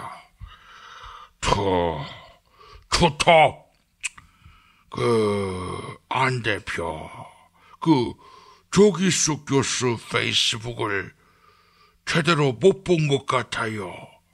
MB 아바타가 아니다. 그 정도가 아니죠. 안 대표가 이명박이하고 닮았다. 이렇게 해놨어요. 이명박과 토톱이다. 이렇게 말이죠. 아이고, 홍 대표님 나오셨습니다. 자, 그런데 투톱이라고 하기에는 격이 안 맞는 것 같은데 MB는 그래도 대통령까지 했잖아요. 투톱 가겠습니다. 톱스타. MB 정권 때 좌파 연예인 리스트에 이름 올리는 것은 톱스타라는 반증이었습니다. 베테랑 뮤지션 이승환도 자신을 MB 블랙리스트에 넣어달라 이렇게 사정하고 있습니다. 박근혜 블랙리스트에도 끼지 못해서 자존심이 상하는 것 같습니다. 톱스타. 가령, 맞아요. 이승환이는 블랙리스트에 못 껴서 스트레스를 받는다고 하는데, 좌파 세력들 아직도 적폐청산 타령이나 하고 앉았어요. 우리 자유한국당이 적폐 세력이라서 정당을 해산해야 한다 이러고 청와대 게시판에서 청원을 진행 중인데 이게 말이 됩니까? 좋은 방법이 있습니다. 제가 자유한국당을 먹으면 됩니다. 자유한국당하고 국민의당이 합당한다. 우리 국민들 선택하기 딱 좋아지겠네요. 그렇지요. 국민들은 우리 보수정당의 연합을 기대하고 있습니다. 자, 오늘도 애청자 여러분이 안 대표님을 대신해서 끝말잇기 이어가 주시기 바랍니다. 팟빵 게시판에 타리영의 리영으로 시작하는 단어, 이메일 주소, 사연 남겨주시기 바랍니다. 자, 당첨자께 천연 재료로만 만드는 피어를 따다 구운 과자 롤카스테라 선물해드립니다. 문통방통 마칩니다. 고민을 넣어주는 친구 쇼앤침대. 쇼앤침대가 고민을 들어준다고? 편안한 잠자리의 친구 쇼앤침대. 그렇게 편안하니? 업계 최초 2주 체험 정책으로 유명한 쇼앤침대. 더 편한 천연 통가죽 면피 소파도 출시하였습니다.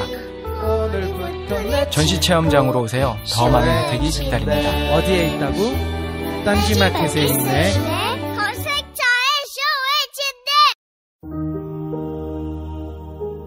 요즘 하늘색이 참 예쁘죠? 우리가 힘을 모아 바른 소리를 외치니 하늘도 예뻐집니다. 이렇게 맑은 가을, 몸을 위한 좋은 습관 새싹당 콩차 한 잔 어떠세요? 추석 선물에도 부담 없는 새싹당 콩차 티백 2+1은 계속됩니다. 이제 인터넷에서 전창걸의 새싹당 콩차를 검색하세요. 전화 구매는 070-8635-1288 1288. 내 몸의 적폐청산 새싹당 콩차. 반지 벤지 반지 벤지 벤지 벤지 벤지 빠빤지 빠빤지 반지 벤지 반지 벤지 반지 벤지.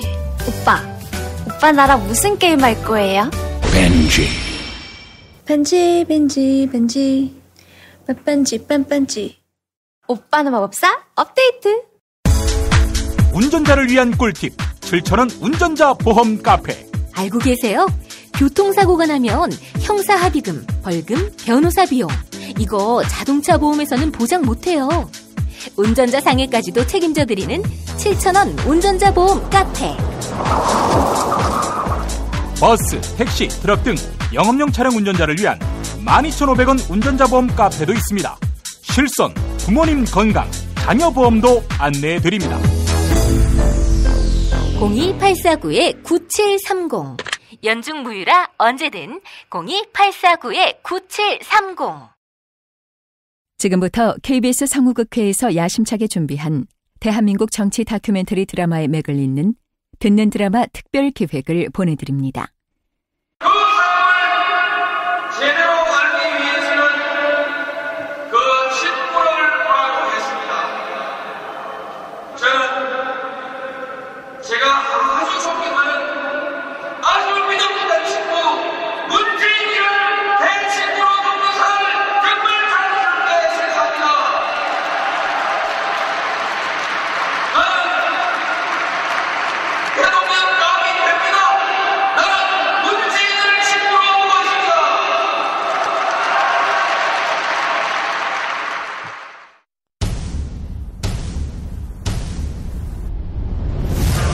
듣는 드라마 특별기획 그들의 나라 제2화 그 사람 노무현 극본 이영미 연출 김성태 9번째입니다.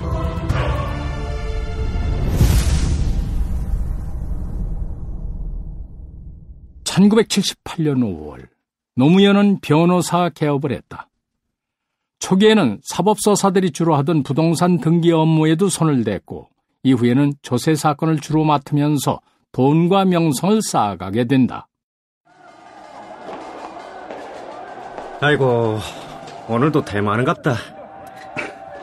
밖에 나가봐야 시끄러우니까 그럼 뭐 오늘 점심은 이 안에서 짜장면이나 시켜 먹읍시다. 예, 그래야겠네요. 아, 사무장님, 학생들이 데모를 와 한다고 생각합니까? 글쎄요. 독재에 대한 항거, 물론 그런 것도 있겠지만 나는 살기 힘들어서 그런다고 생각해요. 제2차 5.1 쇼크 이후 부산의 신발 공장, 합판 공장 이런데 경기 안 좋아지고 진짜 먹고 살기 힘들거든요. 변호사님은 왜 변호사를 하셨습니까? 네? 그냥 판사로 계셨어도 좋으셨을 낀데. 돈 벌려고요. 예? 나는 가족들한테 빚이 많은 사람이에요. 클 때도 그랬고 고시 공부할 때도 어무이 신세지고 행님 신세지고 그렇게 살았습니다.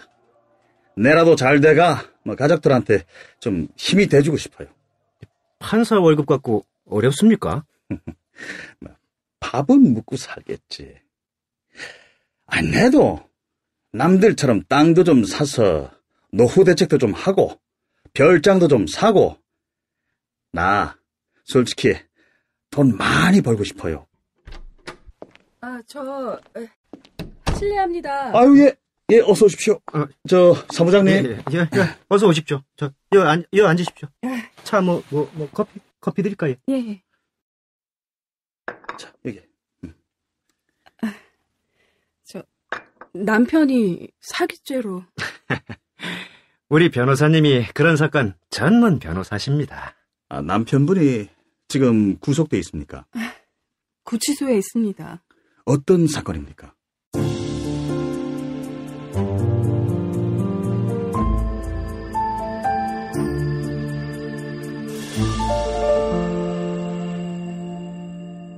다음 날. 변호사님. 예. 남편이 사기 사건에 연루됐다고 하는 그 여인이 다시 변호사 사무실을 찾았다. 어제 제가 남편분 접견했고요. 잘 될 것 같습니다. 변호사님, 제가 진짜 죄송한 말씀을 드려야 할 것 같습니다. 네. 그쪽이랑 합의를 했습니다. 그래서 수임을 거둬야 할 것 같은데. 그러면 수임료 60만 원 저희가 받은 거를 도로 돌려달라 이 말씀이십니까? 예. 대단히 죄송합니다만 합의가 된 이상. 제가 어제 변호사 수임을 하고요. 접견을 갔다 왔습니다. 다른 말로 이미 일에 착수를 했다는 거고요. 그리고 사무장님, 그 약정서, 어제 작성했던 수임 약정 계약서 좀 줘보이소. 예. 네. 여기 있습니다. 보이소. 응?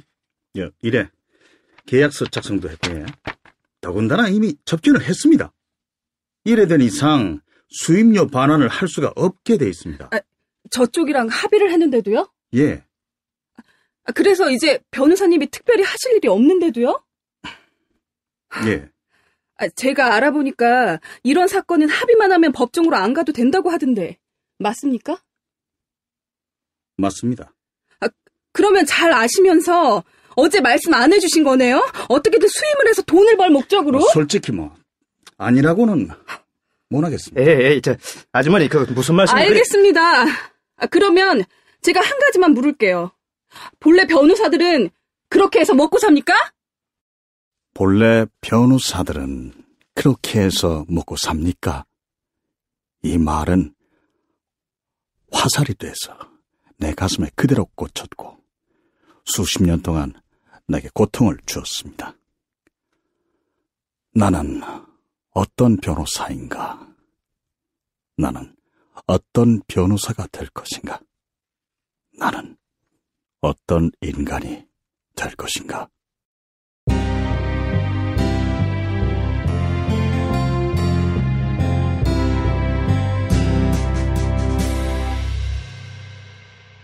(1981년 9월) 신군부는 이른바 부림사건이라는 것을 발표한다.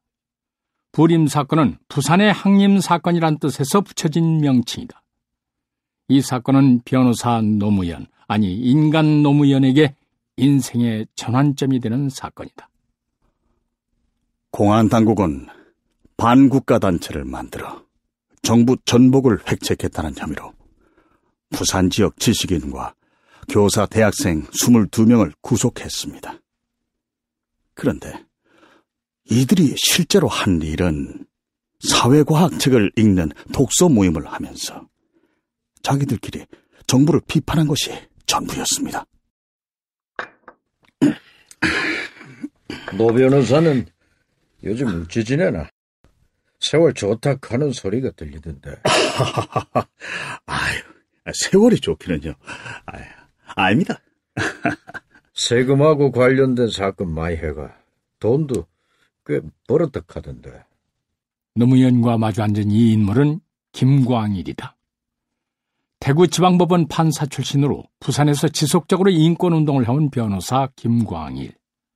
그는 제13대 때 국회의원이 됐으며 문민정부 시절 대통령 비서실장을 역임한 바 있다. 안 좋기는 세월 좋잖아. 요트 탄다 하던데. 김 선배님 생각하시는 것처럼 그래 돈이 많이 드는 운동은 아닙니다. 집이 광안리 해수욕장 근처라 2인승 요트 운동 삼아서 타는 겁니다. 아니 자본주의 민주주의 사회에서 변호사가 요트 즐길 수 있지. 그걸 뭐라는 건 아니고. 아니 민주주의란 말은 취소. 노 변호사. 예. 부림 사건이라고 알아요?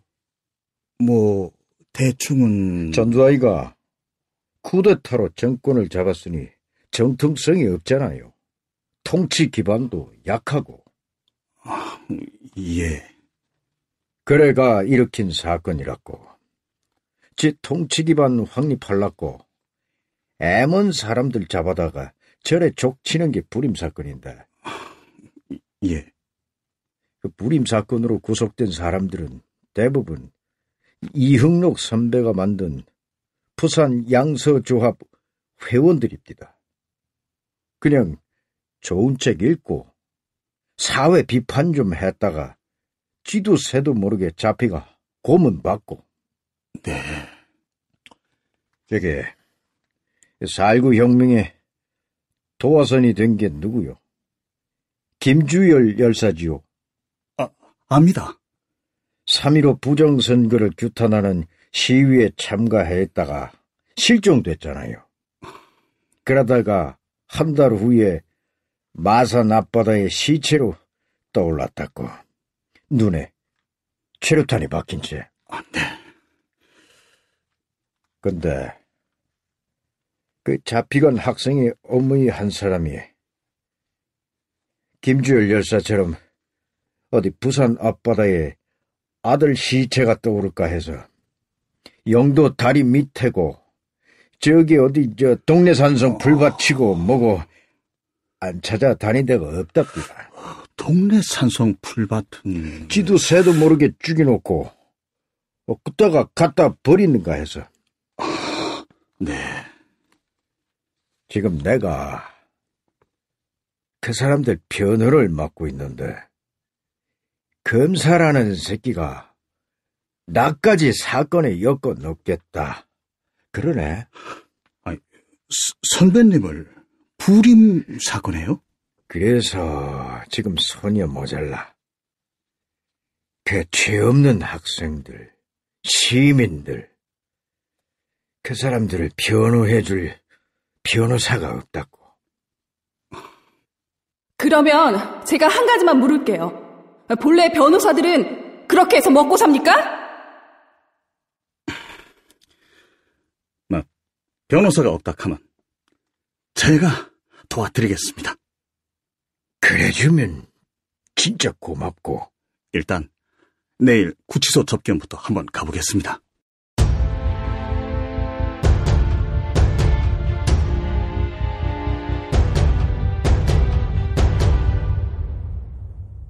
다음 날 노무현은 구치소 접견을 가는데 상상치도 못한 엄청난 충격을 받았습니다.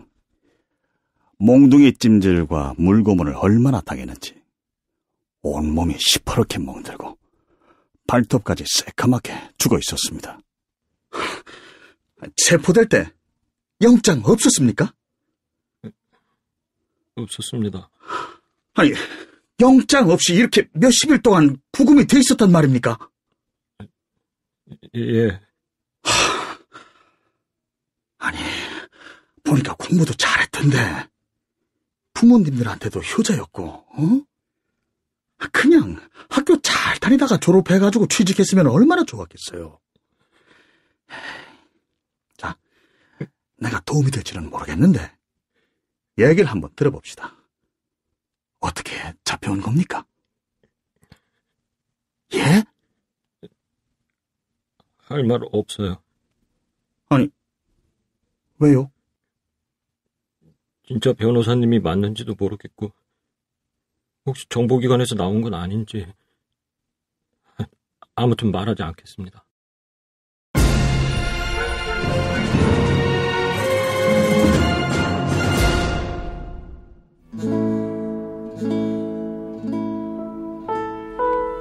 너무 슬퍼하지 마라.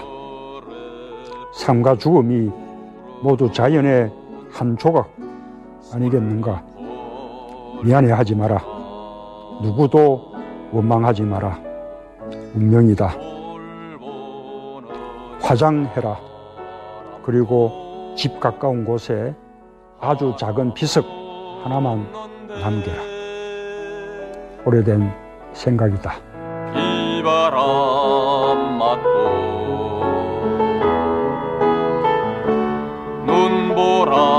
눈보라쳐도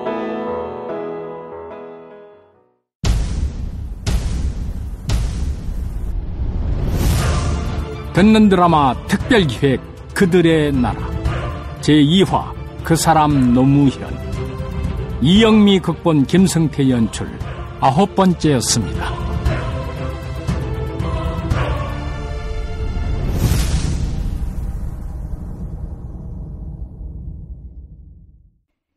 다음 내용은 팟캐스트 포털 팟빵에서 듣는 드라마 특별기획 그들의 나라를 검색하시면 청취하실 수 있습니다. 듣는 드라마 특별기획 그들의 나라 여러분의 많은 청취 바랍니다. 탄핵 때문에 뭐 이야기를 전달을 하려고 해도 길을 막고 듣지를 않아요. 회족 수준으로 쪼그라든 한국 보수. 회생의 길은 과연 있을까? 변화된 정치 환경, 갈 길 잃은 보수에게 새로운 희망을 제시한다. 애국 보수의 화려한 부활과 집권을 위한 본격 가이드. 김용민의 신간, 보수를 지켜라. 진중권도 투표하는 보수 정당. 광주에서도 일당이 될 수 있는 보수 정당. 젊은이들의 입당이 줄을 잇는 보수 정당. 언제까지 민주당 정의당을 부러워만 할 것인가? 부러우면 진다니까? 자유한국당 당원 김용민이 쓴 보수를 지켜라. 이김에서 나왔습니다.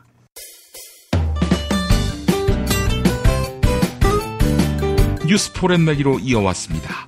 팔로워 85만이 넘는 김용민 트위터에서 매일 설문조사가 진행되고 있는데요. 지난 19대 대선에서는 모두 5명의 후보가 출마했지요. 4명의 낙선자들은 모두 차기 대선에 출마할 것으로 예상되는데요.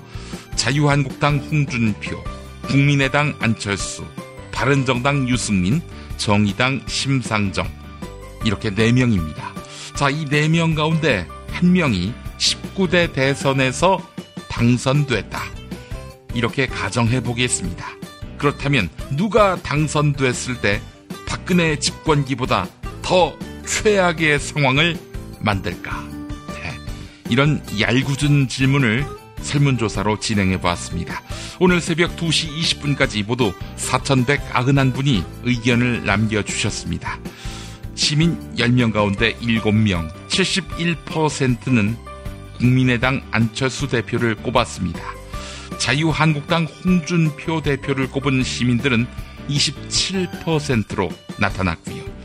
바른정당 유승민 의원을 꼽은 시민들은 1%, 정의당 심상정 의원 역시 1%를 기록했습니다.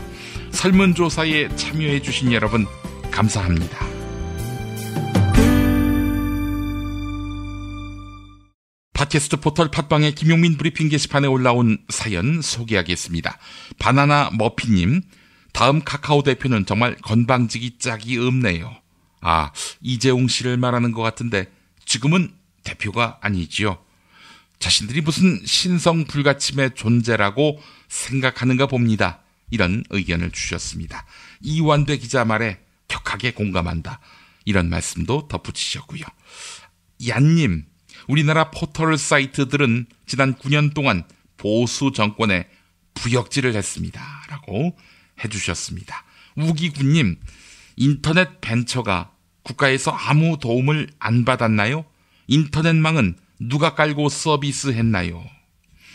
서경덕 임당님, 박성진 중소벤처기업부 장관 후보자는 좀 아닌 것 같습니다. 스스로 물러나기를 바랍니다. 이런 의견 주셨습니다. 자, 김용민 브리핑 2017년 9월 13일 수요일 순서 모두 마치겠습니다. 애청해주신 여러분 감사합니다.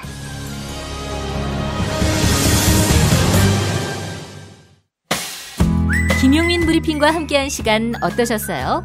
다음 시간에도 보다 바르고 알차며 즐거운 정보로 여러분을 찾아가겠습니다. 팟캐스트 포털 팟빵에서 다운로드하기, 구독하기, 별점 주기, 댓글 달기로 응원해주세요. 잊지 마세요. 다운로드하기, 구독하기, 별점 주기, 댓글 달기.